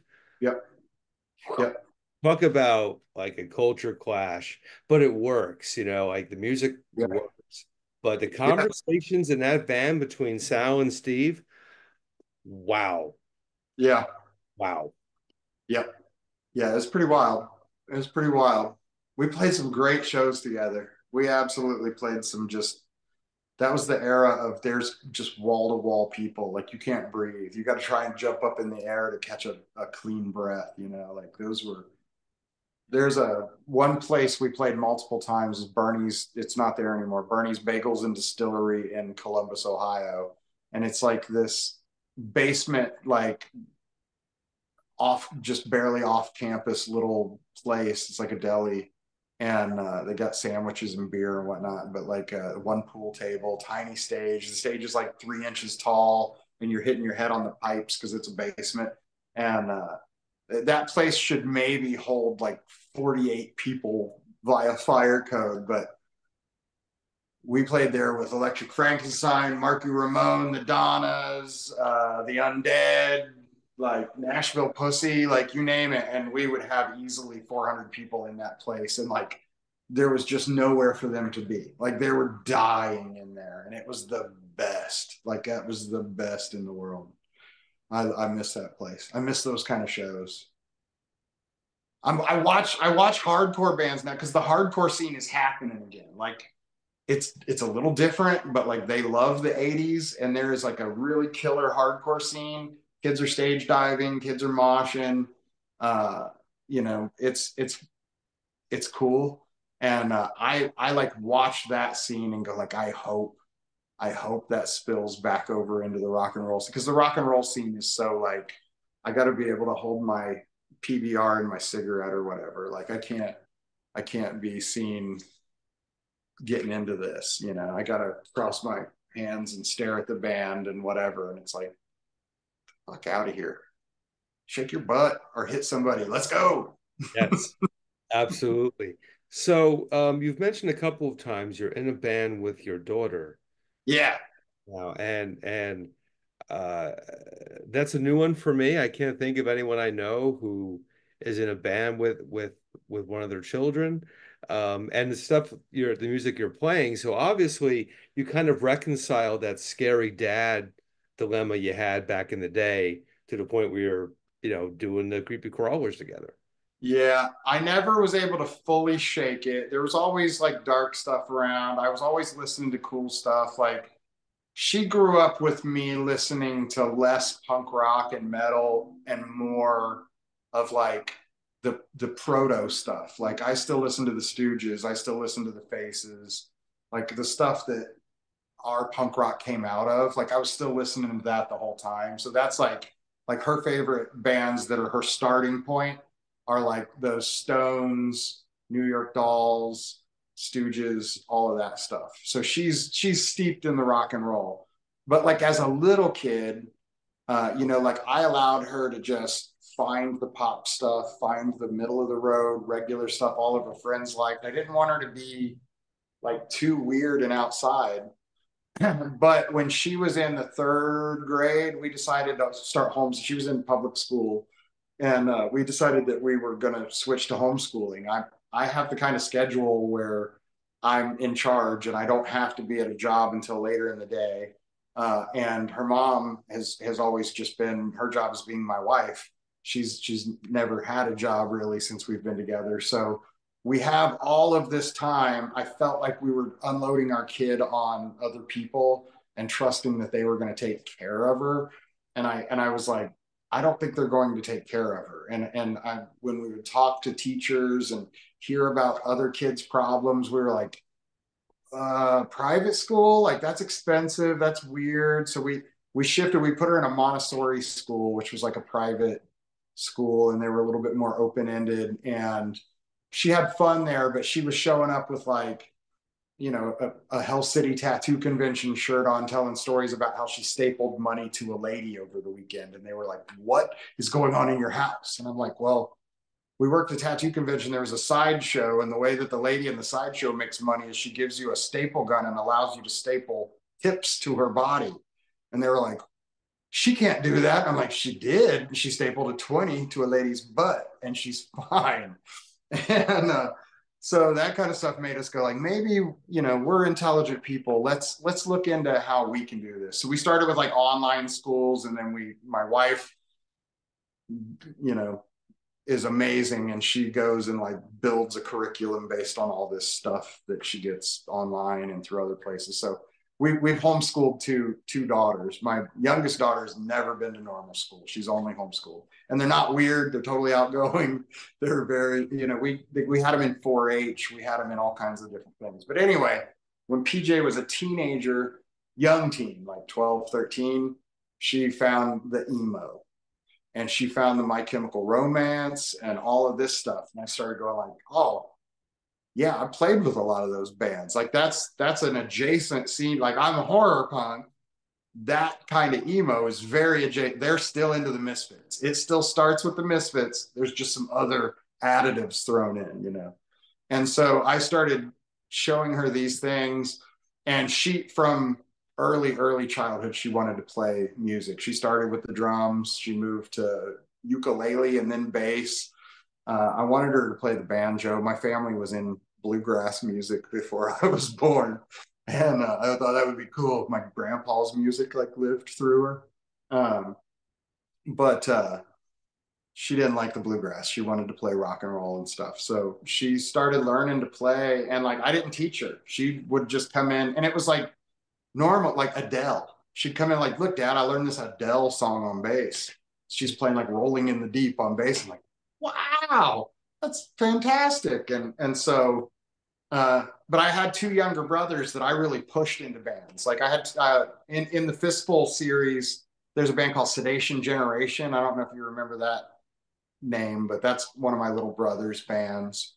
So, but I put those guys in bands when they were like 5. They had a band called like Roadkill Youth, and they were like Old Skull. Like they sang songs about like Freddy Krueger and stuff. And but they kind of resented me for it. They were like, that was kind of cool, but it was also like I missed out on, like, I didn't play baseball and stuff, and I didn't like get the normal life because I was like 13 and dropping acid and drinking and playing punk rock songs. And I was like, well, I'm sorry. And so I didn't want to do that to my kids. More responsible with my children than my siblings.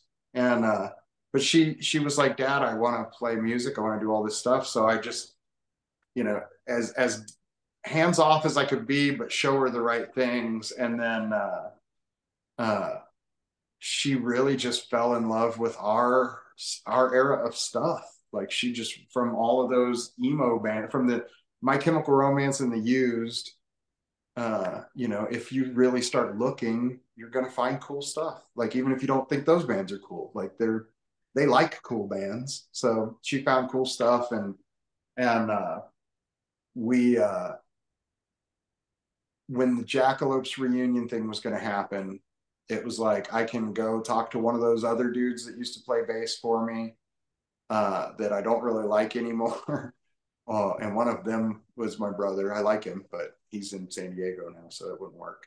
And or I can see if Presley wants to do it. Like, hey, Peach, you want to play bass for the Jackalopes? And she was like, I'm there. Put on her Jackalope shirt and got her bass out and started learning it. And she's just a natural, man. She just learns really fast. It's weird, like in the Creepy Crawlers, our lyrics are pretty like they're not as extreme as Gigi Allen, but like it's about murder and all kinds of stuff, horror and sex and whatever. And that's weird sometimes when I'm singing those songs with my daughter standing next to me. But, she's 20 and she looks like a little Nikki Six over there playing. So it's easy to forget that she's my kid sometimes. Like she's got all the moves. You know what I mean? So yeah, it's weird sometimes. There's one Jackalope song that we cover called Destroyer 666, and it's like an exorcist sort of a song, and it's like the point of view of like the demon is talking to the girl in the song, and he says, "You called me here into your room, and I'm gonna be inside you soon." And when I say that part and do my little hand motion that I do on stage for that, I always feel a little like that's a fucked up thing to say. You know what I mean? Like that's my kid over there. And I'm like, this song's kind of like a rapey demon song. It's not appropriate at all. But, and my other daughter, my 14-year-old daughter is the one, like all of our music videos pretty much are filmed by my 14-year-old. Like we've got some really cool horror movie kind of videos and stuff, and it's my youngest daughter Lily she's in one of them, and the rest of them she's our film guy. So That's really it's a cool. it's a family affair. Very cool. Let me tie it all around to something because you mentioned your daughter was into My Chemical Romance. Yeah, Next time you talk to Sean from Grave Robber, yeah. remind him that back in the 90s, there was a place in Newark, New Jersey called the Pipeline. And Mm-hmm. it was kind of like the Jersey CBGBs, you know. And loved that place. Still in touch with the guy that ran it, this guy Emilio. Great club. And the Migraines, the band I was in at the time, a couple other bands, and this band called the Rodneys were on the bill. And the Rodneys we played with a few other times at the Pipeline. When that band broke up, and these were young kids and like Right. the nicest kids, like they were really into my band at the time, which was a band called Swiggy. And they would like, hey man, we really like your band, here's our band, here's our band shirts, like the nicest kids. Yeah. And we played a bunch of shows with them. And then they break up, and half the band becomes My Chemical Romance. And now they're Oh playing wow. arenas. And so I showed that flyer to Sean a couple years ago. I'm like, do you remember these guys? He's like, yeah. I said, do you know who they became? He's like, no. I said, that's My Chemical Romance, man. He's Holy like, no crap. way. I'm like, yep, yep. We were playing with them when those cats were 16 years old. Yeah. Yeah, that's awesome. Yeah, I take her to shows now and see those bands, and I'm like, this is so weird. And but I always, use my rock dad ways to get her backstage or to meet the band or whatever. And I'm always happy when they're nice guys. Yeah. But like I always get the like I like I want to bring it up and be like, you got Jackalopes records, don't you?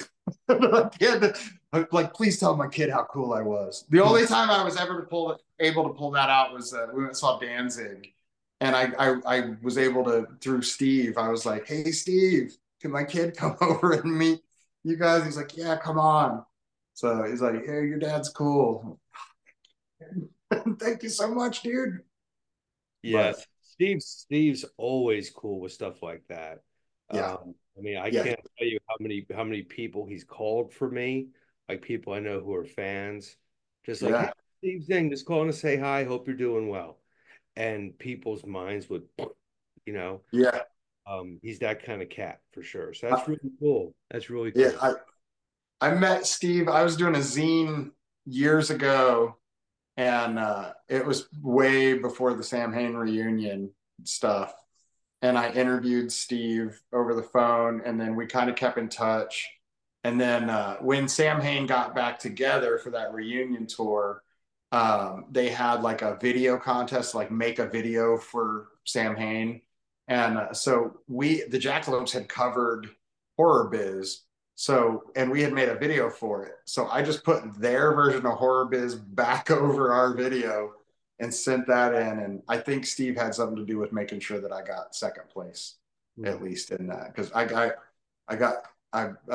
Maurice sent me, like, I got second place and I won like London's road cases, like his cymbal road cases, and one of his crash cymbals, and then drumsticks from both London and Steve, like everything signed. There were chicken feathers and fake blood from the LA Forum show that were in there and stuff. And it was like it's hanging in the middle of my tattoo space as like a big bragging point. But I think Steve knew it was me. Like he was like, oh, that's that guy. He was nice to me.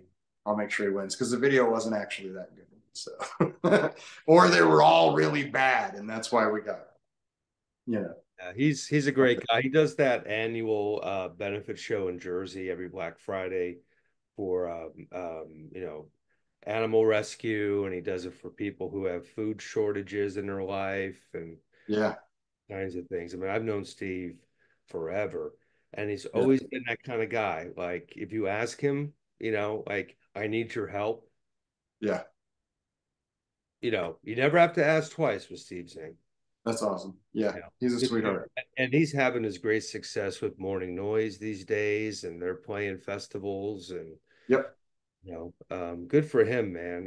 He's been at it a long time and to still be able to perform at that level. It's good to see. And he's a local hero. absolutely. Of Sal. I mean, we're all Jersey guys, so we always have a deep respect for the Sam Hain guys and Glenn, course. Jerry, and I I love that, there was a point in time where all of those guys were like, they were footnotes in the Misfits Sam Hain story.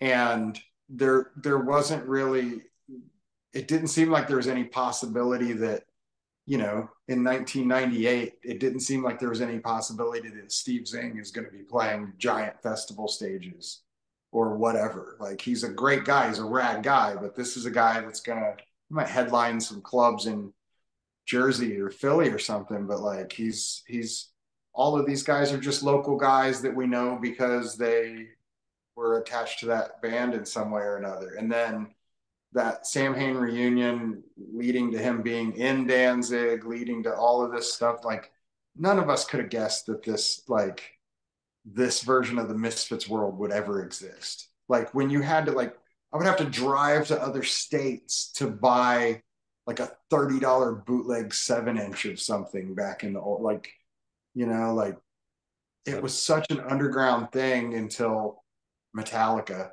happened.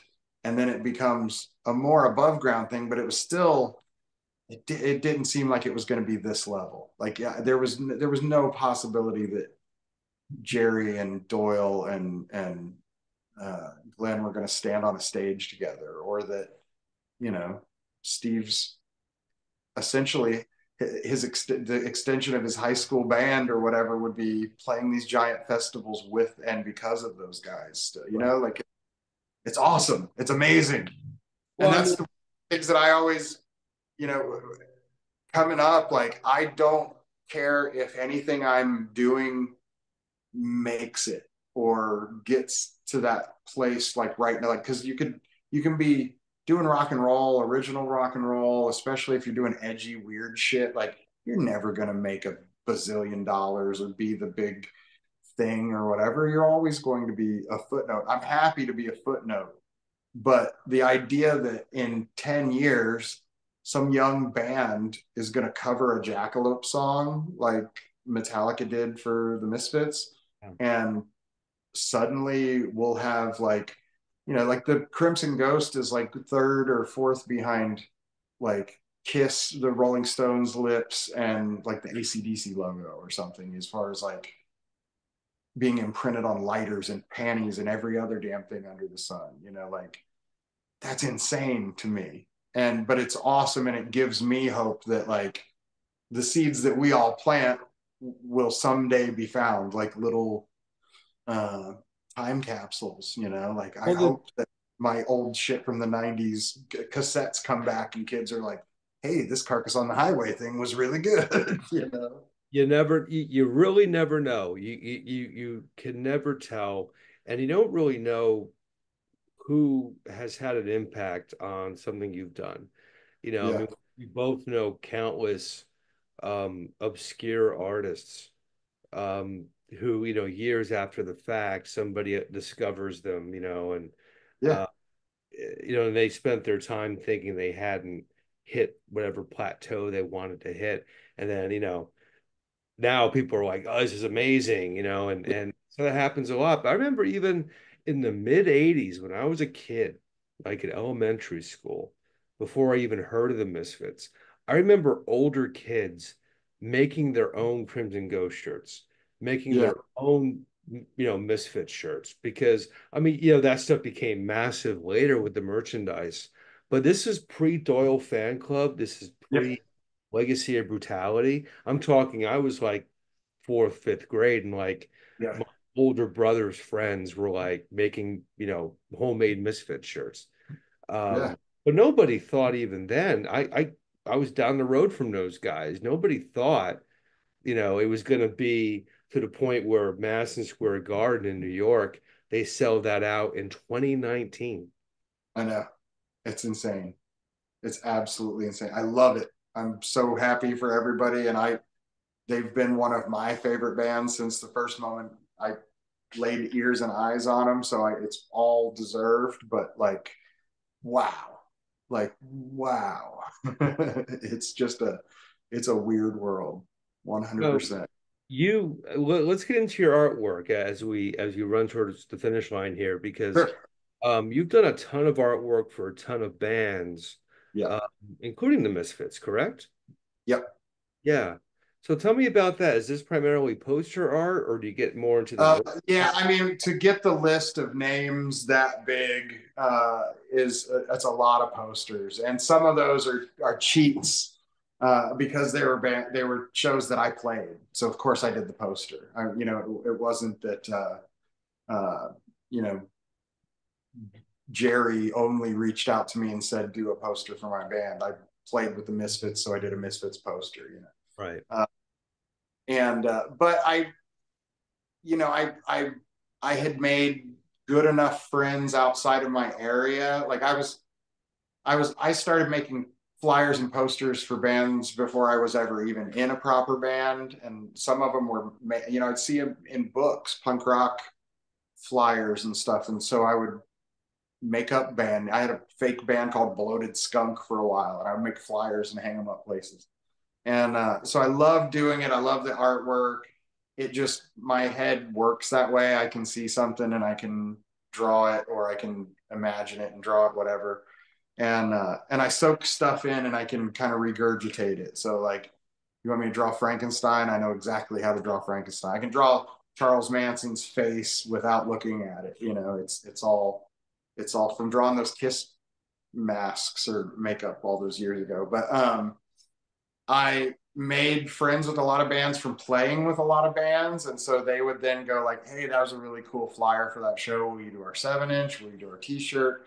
And then honestly, the biggest break came from, again, the Canzonieri brothers. Sal used to hire me to do uh, posters for the weirdest shit. Like he'd call me up and be like, question mark and the Mysterians is playing at whatever Dingbats or something like that. Like, you want to do a poster? And I'd be like, yeah. Like, question mark and the Mysterians? Yeah. He's like, all right, well, they're only going to give you like $40, but you can do a numbered edition and you could sell the first 10. I'm like, okay, cool.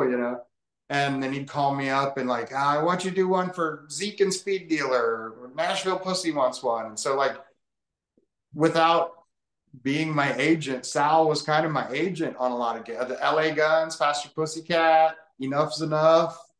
like all the hair metal bands that I've done, all of that shit came from Sal, and it came from, I think that I don't know for sure, but like he handled all the business. So who knows what the back end was on everything. I got what I got and I was happy to get it.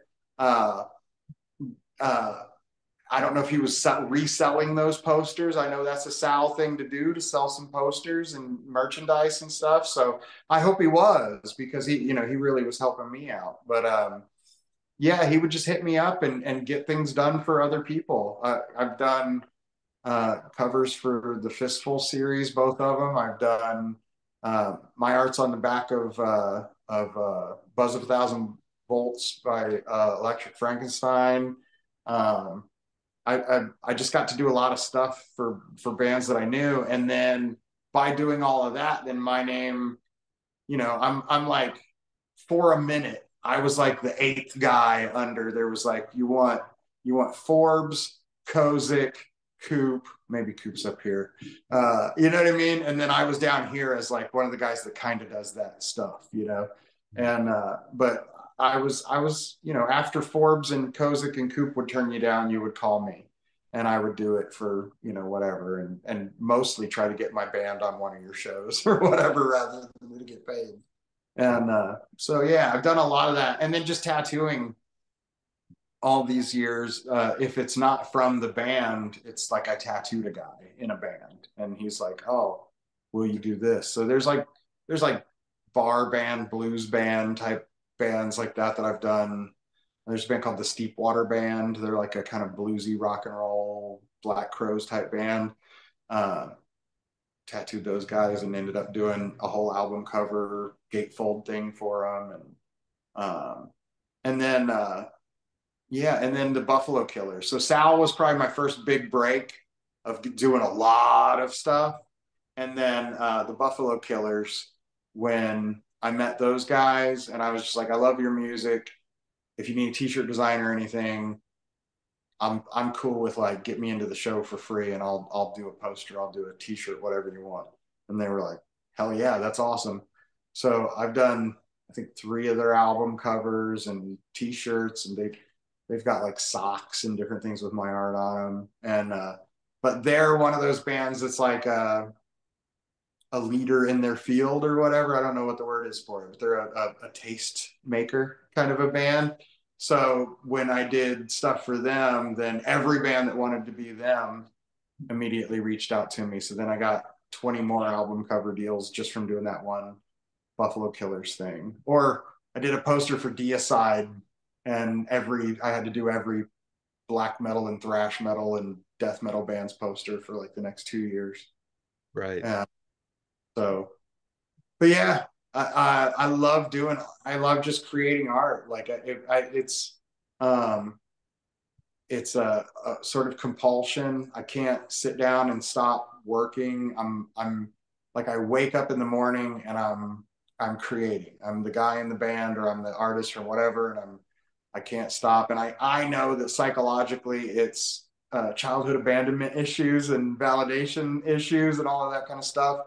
I want my name to be written down as many places, as many times as possible, so that in 50 years, some little kid that's in grade school that wants to read an encyclopedia about rock and roll will go, wonder what that guy was like, and go find all my shit and hopefully support my grandkids with it. But yeah, and video, I've always made movies. I've always made videos for my bands. Have always had, like, if you're in one of Chad's bands, like, we've got videos, we've got album covers, we got t-shirts, we got, everything is covered. It's gonna, when we play a show, we're gonna decorate the room. It's not gonna be just we schmuck in with our, t-shirts and shorts on like we're in Pantera or something like that. Like, there's beauty in that too. Like, give me Corrosion of Conformity all day, but like, I also really like when stuff's shiny and cool and looks like it sounds.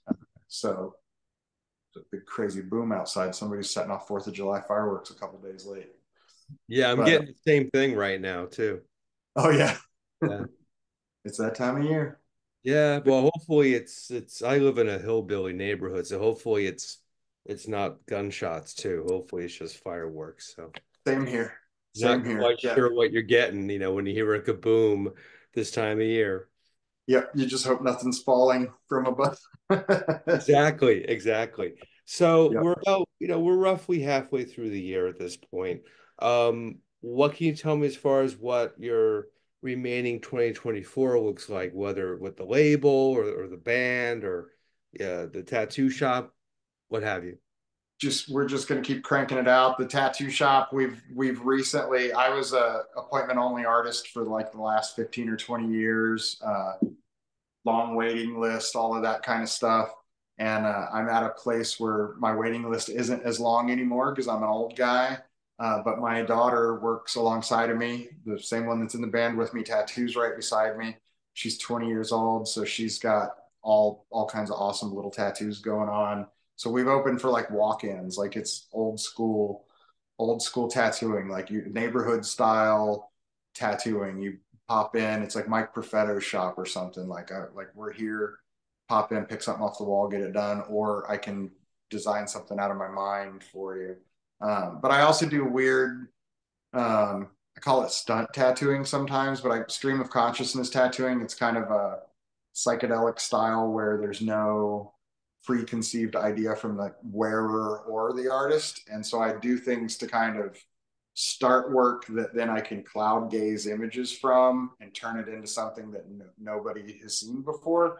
I have people that have like ongoing bodysuits of that kind of stuff, and that keeps me busy. Pretty like those people come in like once a month or once every 2 weeks and just add to this tapestry of weirdness. So I've been doing that, but the label we're going to keep chugging along. We've got Shockwaves Volume 2 coming out around Halloween time next year, early next year. I think April is halfway to Halloween next year. But we're going to have our first HorrorShock Festival here in Dayton, and it's going to be all horror bands, and it's going to be really cool. Like I can't remember the date right now, but it's halfway to Halloween next year. I think it's like April 6th or something. But and we're always looking for new bands. We love bands that are out there doing stuff and classic playing shows and traveling the country like they're supposed to. But I also love bedroom magicians who it's one weird guy in his bedroom and he's making awesome stuff that sounds like a real band and has a concept and everything. So we're getting behind some of those. There's a guy in the scene. His band's called Zipper Guts. Guy's name's Jared Lord, and he's like some of the music's like that Gigi Allen like quality where it's not the tightest, it's not the most professionally recorded. So we're having fun taking artists like that and having him make what he makes, but then I'm producing on top of it. So like my band, other bands on the label, we're all becoming like a super production team, and like the Zipper Gut stuff is going to have a huge production, and it's like a thing that never had a big production. So we're like polishing it up and making it epic. And it's like the dude doesn't even play shows. Like I don't even care. It's just that he's such a lover of the genre. He supports all the bands, and his band is a lot of fun. And so we're helping him build it out. So like we're doing all kinds of weird stuff like that. And then for the creepy crawlers, uh, we get heavy again in August. Right now, we're not playing any dates till the end of July. We'll be in Pennsylvania, and then August there's a bunch of stuff, and then of course we start getting closer to Halloween time, and it gets super busy for us. We're trying. We played Horror Hound with Electric Frankenstein a couple months back. That was amazing. Playing at a horror convention. I think we played to like 1,000 people. It was a huge crowd. And we got to have our merch booth up in the main convention area like the whole weekend. So the EF guys and us did really good business. We sold a lot of merch and met a lot of. I mean, I met William Katz from The Greatest American Hero. That's one of my childhood heroes, you know. And Lars from Rancid, my band. I I don't go and ask for autographs or go and say like, oh, hey, I'm in a band too. I'd like to shake your hand. I just, if you want to come and talk to me, cool. If I run into you and it's normal, cool. But like, I'm not going to chase an autograph. So I was, but there was something weird about when Lars from Rancid would come around, like as real and normal as that guy is, and how much he just reminds me of all of my friends growing up. Like, I didn't realize what a big like MTV star that guy was or whatever, kind of, because he would come around and I would clam up. Like Danzig makes me clam up. Like the few times I've met Glenn, like I'm a little girl. Like I can't talk. Oh, excuse me, Danzig. Oh my God, I got to tell you, I've always loved your music. You're so important to me. Like I'm just dumb. So Lars was making me feel that way, so I didn't want to talk to him. And but then he came and saw us. He came and stood in the shadows and watched us and EF play. I had no idea he was in there. And then the next day, he shared an Instagram post, and like he had all of my band had been bugging him all weekend, and I didn't realize it because I was trying to play cool and not talk to him. But my bandmates had all gone up and each individually given him our CDs and whatever. So like he posted all of our CDs on Instagram and was like, "Great band alert, check them out, whatever." And so like those horror conventions are fun for that very reason. You just get to meet all these weird fans and stars, I guess, or on their way up or down. And so we want to do a lot more of that, like tattoo conventions, horror conventions. Like that's what we're going to be aiming at really hard as a band, because regular punk rock shows are fantastic. I love playing those, but the horror convention is like a trapped audience that is there to spend a lot of money on anything that represents I'm a horror fan, and like that's what our band is. So to be in there and have that access to people that are like, oh, you've got a song about the movie Carrie, or oh, you've got a song about Night of the Demons, what, the 80s one or the 90s one, and it's like that's where we want to be. So I'd love to get into actual like haunted houses, like that whole Halloween time. Mm. uh that's just such a huge industry now, the haunted attractions or whatever. Like I would love to get into something where like you come through the haunted house and we're in a room playing, or we're out playing on a flatbed truck for the line. I don't care. I want to focus on those kind of places and things. uh but yeah, that's just keep plugging ahead and keep doing the thing and keep creating, and see where it takes us. uh we have nothing massive planned right now, other than just playing a lot of shows and trying to get some new stuff recorded. But uh, I'm sure that'll change by next week. And My what is the name of your tattoo shop? Wells and Company Custom Tattoos. Yeah, if you look up Wells and Co. or Wells and Company, or just look me up online, you'll find us. But yeah, I've been in business for 30 years. The Wells and Company brand has been around for about 15 years now. Mhm. Uh, I used to work for other people, but I've been on my own for 15 or 20 years. So, Let me ask you a question about tattooing. I had another tattooer on a couple months back, my friend Diane Kamikaze. She's friends with EF too. She used to be, well, actually, she still is a DJ on WFMU, okay. New Jersey, which is a big Yeah, um, yeah. independent radio station. But she had a shop in Jersey for years and years. And I'm kind of curious about something because obviously, like in the last handful of years, we've seen this groundswell of like Ink Master and celebrity tattooists, are more pop culture facing these days. What kind of impact do you think stuff like that's had on tattooing? Do you see it as a benefit overall, or is there a hindrance side to? It's like anything. There are it's both. When I started tattooing in 1992, there were two tattoo shops in we call it the Miami Valley, but it's like four counties or whatever. Like there were two tattoo shops.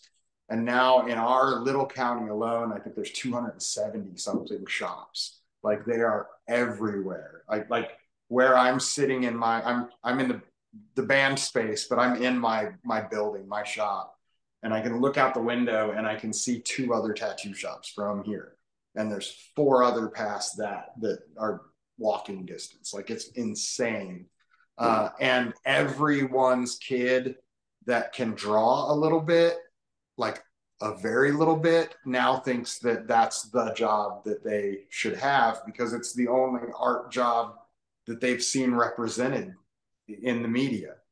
And things like classic illustration and graphic design are kind of gone because Photoshop and AI and again everybody's. I went to school for that too. I dropped out of art school for I went to an advertising art school, and I dropped out because I wanted to do Iron Maiden album covers, not Nike ads or whatever, and that was what I was being trained to do.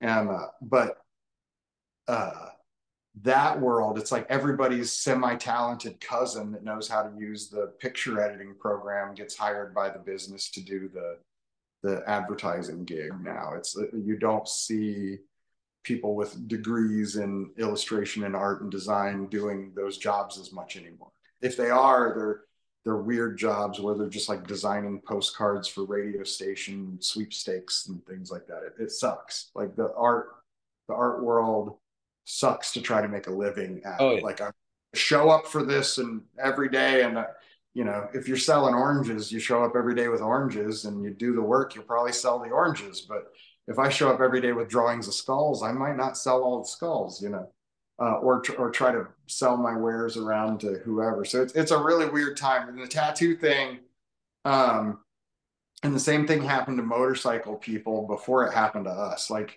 the tattoo thing happened right after the motorcycle builder show built. Like Jesse James, another Danzig connection there. Jesse James, West Coast Choppers, all of that kind of stuff on TV made bike building and bikering look like it was this glamorous thing that you could make hundreds of thousands of dollars at, and it's really not that way. There are guys that make a ton of money building and selling bikes 100%, but it's not everyone who builds a bike is going to sell that bike. So it did the same thing to that group, and you see a lot of people running around with like biker vests on with fake looking insignias and stuff because of the reality shows and all of the Sons of Anarchy and all of that stuff. And it's like it's watered it down in a weird way, but it's also made it really big. Like there's more open and out like outlaw bikers than you've ever seen since the 70s right now, at least around here. But with tattooing, it's I remember when I started in the early days, tattooing was not very big yet, and then like there were no magazines for it yet, really, or anything. And then like Cher got tattooed, Motley Crue and Guns N' Roses happened, things like that happened, and it went from being a subcultural thing to being a mainstream thing. And then the sports teams started getting tattooed, and you had like the Shaq had a tattoo, the wrestler guys like Goldberg had a tattoo. All of these mainstream media people started getting tattoos and piercings, and so it started exploding. My first year, I would show up to work, and it was just a normal day. 4 or 5 people would come in and get tattooed, and then by the time you get to Motley Crue and Axl and even worse, like Christina Aguilera and stuff getting piercings and whatever, suddenly we have 12 people waiting on the doorstep as soon as we get in. Like it got really big then, and just kept getting bigger. And then the reality show boom happened. And it represents a fake version of it. None of those shops are real tattoo shops. Miami Ink was not a real tattoo shop. LA Ink was not a real tattoo shop. Those were places where they had tattoo shops in them that worked when the shows weren't being filmed. But when the show was being filmed, it was completely different artists from another shop that looked better on camera and had things to say that would, they'd be able to tell a story or whatever. So I know a lot of people that have been on those shows. the ones that are about shops and the ones that are game shows. And it's just so fake and it's so made up. And like the Ink Master shows, they know who's going to win at the beginning. It's discussed. You last as long as you last. Everybody gets paid the same. It's supposed to be something where the winner gets all this money in the cover of the magazine. Everybody gets paid the same on the show, whether they stay 2 days or whether they stay 20 days, which gives certain people the idea that they should misbehave, which is good for television. And you know what I mean? It's like this whole production. You talk to even the people that are pre us, like old Road Rules or Real World or Jersey Shore people, and it's like, no, our life is not actually like this. They like us, they like the way we look on TV, and they put us in situations where we'll act a fool, and then they produce it and put it out there. So it's done a weird thing for tattooing in that way, and it's also made it so that every client thinks they have to tell you the worst story ever. I'm getting this story because my mother is in fourth stage cancer and blah blah blah blah blah, and it's very important to me. And it's like, well, that's beautiful, but like some people just want to get a woodpecker tattooed on their thigh. Like, you know what I mean? It's like some people just want to get a pig on their foot or an anchor on their hand or Ace Frehley on their hand or whatever. It doesn't have to mean everything. But every client thinks they have to tell you why they're getting it and then it means something.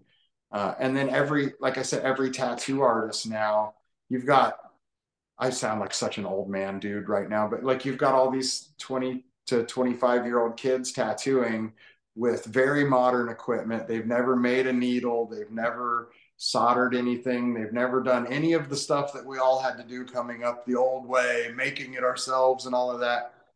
But they're all traditional tattoo artists. We were all doing traditional tattoo artist things in the 90s, but trying to not be traditional tattoo artists. We're doing like menstrual toasters and, festering biomechanics and whatever. But like we built those machines, we soldered those needle groupings, we made everything that went into making the tattoo, including the ink.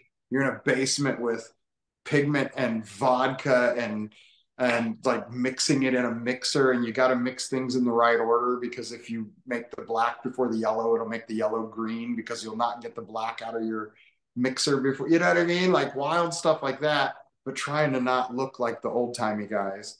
Now young kids have everything pre-made, pre-bought. It's all fancy and from a factory in China, and they just open the package and go. But they're trying to do old sailor tattoos that, Mm. like, those old sailors don't like you.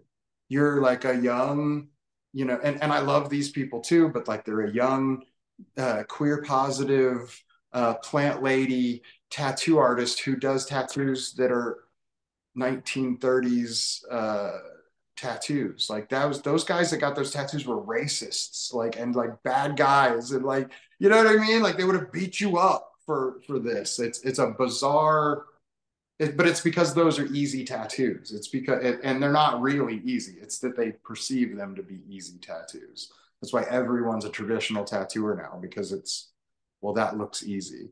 And then they get defeated by it and they quit. I've been doing it for 30 years. My mentor has been doing it for 50 years, is still doing it. There's a lot of folks in town that have been doing it for a long time. But there's now, but once you were in tattooing, it was like, that's your life, that's your lifestyle. But now I know people that get into tattooing as like a really cool job while they go to school to be a nurse.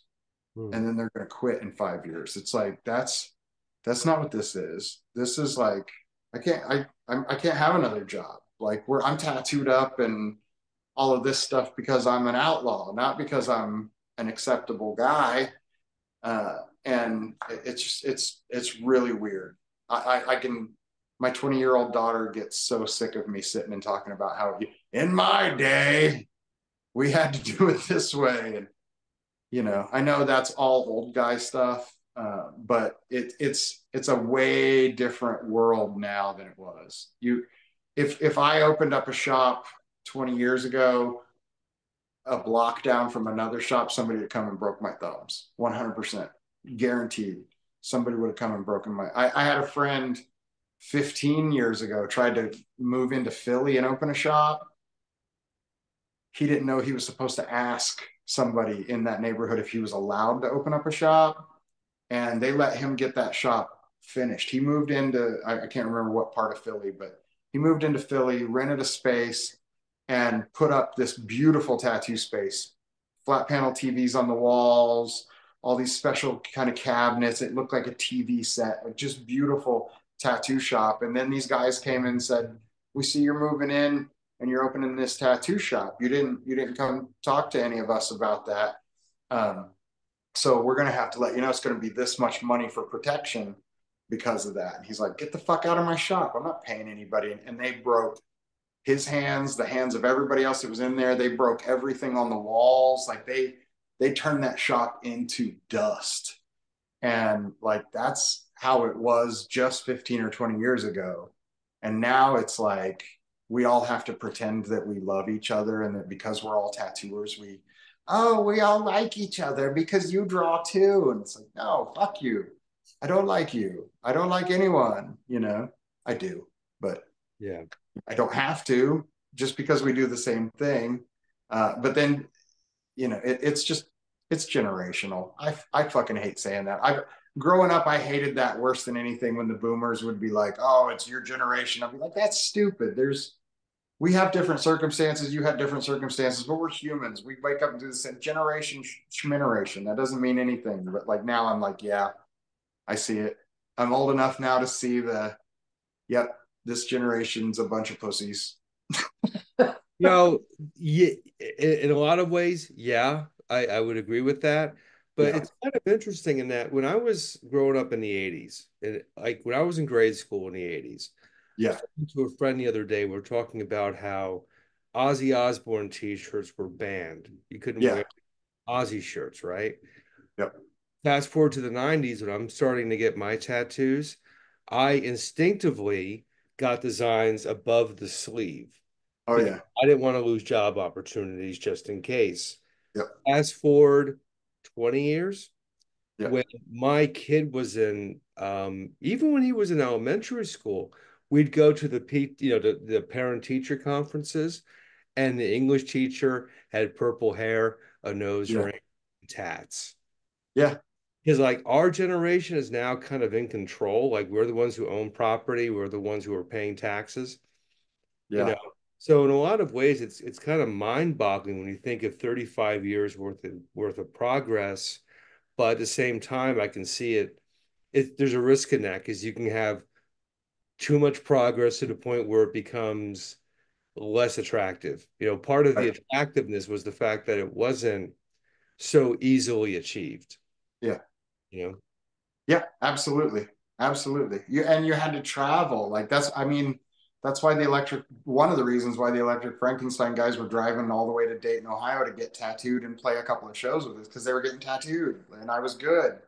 And there were good guys around them too, but it was like, there's one or two good guys in every state. Now there's one or two good guys every 10 feet. That like it's a different world now. But yeah, it's like I said, it's six of one, half a dozen of the other. I have a business probably now still to this day that's at the level it's at in the area it's at because of the TV shows and stuff. Like where I'm at right now, I would have never been able to put a tattoo shop 20 years ago. There's like I'm in a nice, beautiful house that sits on like acreage. Like it's a pretty property. And it's right in this little conservative town essentially. And I wouldn't have been able to be here back in the day. So it's good. And they're doing our work for us of advertising what we do to people. And it's our job then when they walk in to educate them on like, well, that's a stupid idea. Let's do it this way or whatever. But on the other hand, like I said, being the old guy, like I just sit and go like, why are you doing it so slow? Why is it this way? Why don't you do it this way? Why haven't you learned? And it's well, because they've not been doing it 30 years. Right. And so it's a funny place to be because I see it and I hear it. And I listen to my mentor do it. I used to roll my eyes. The guy that taught me, his name's Glenn Scott. He's an amazing, awesome old biker tattoo guy. And he would say things to me and I would just roll my eyes like he's such an old man. And he was like 35 then, you know what I mean? Like he's such an old man. He's so jaded and shitty. And like now I'm going like, okay, junior to people and like, oh crap, I'm the guy in his 50s now that does a thing. And in punk rock too. I like we recently had a show where several bands were just not exhibiting normal behavior as far as how they were communicating with each other and how they were like angling to snake each other out of spots in the night and everything like that. And I was like, I had to stand up for the booker and myself and my place in the show and say like, you guys are being assholes. Like this is not how it's done. Like I realize that your band, you've been playing music for 2 years, but like I think you should know that this is you're being an asshole and you're fucking everything up for everybody else. And the booker spent all this time putting this show together and knowing the order of the bands and all of that. And now you're going to come in and try and whatever. But like everybody was so much younger than me in the conversation that they were just looking at me like, "What's your deal? Like, what's the problem?" And the booker too was like, "No, I'm fine with them fucking it all up." And I'm like, okay, we regarded that shit more when I was a kid, like when I was younger, and so then I'm the guy standing there going, back in my day, and it makes you feel embarrassed, it makes you feel old, whatever, but I can only do me, so I'll keep being old guy until they tell me to go home and take my keys. But judging by who we have to choose from for presidential candidates, I don't think they'll ever take my keys. No, no, doesn't seem to be the case. That's a whole other 2.5 hour That's conversation. it. But Yeah, no, yeah, I uh, don't need that. I'll tell you what, man. I knew going into this it was going to be an interesting conversation. This has been fantastic, really, and I appreciate you giving me so much time to get into your history. I think you're a fascinating dude. I can listen to you talk all night. You'll have to come back on sometime. For Give sure. maybe in like a year's time, see what's going on. Yeah, And you for sent sure. me a bunch of links. I'll make sure when this post, all that's in the video description so people can check out the music, check out the label, get a taste for what you're doing, man, because you've done a lot of great work. And I know the best is yet to come. So I'm looking forward to it. Thank you so much, Joel. It was awesome to talk to you, man. Absolutely. And we will do this again, I promise. For sure. Excellent, Count man. on it. I'll see Until you, man. then, appreciate your time, man. Take it easy. Thanks, man.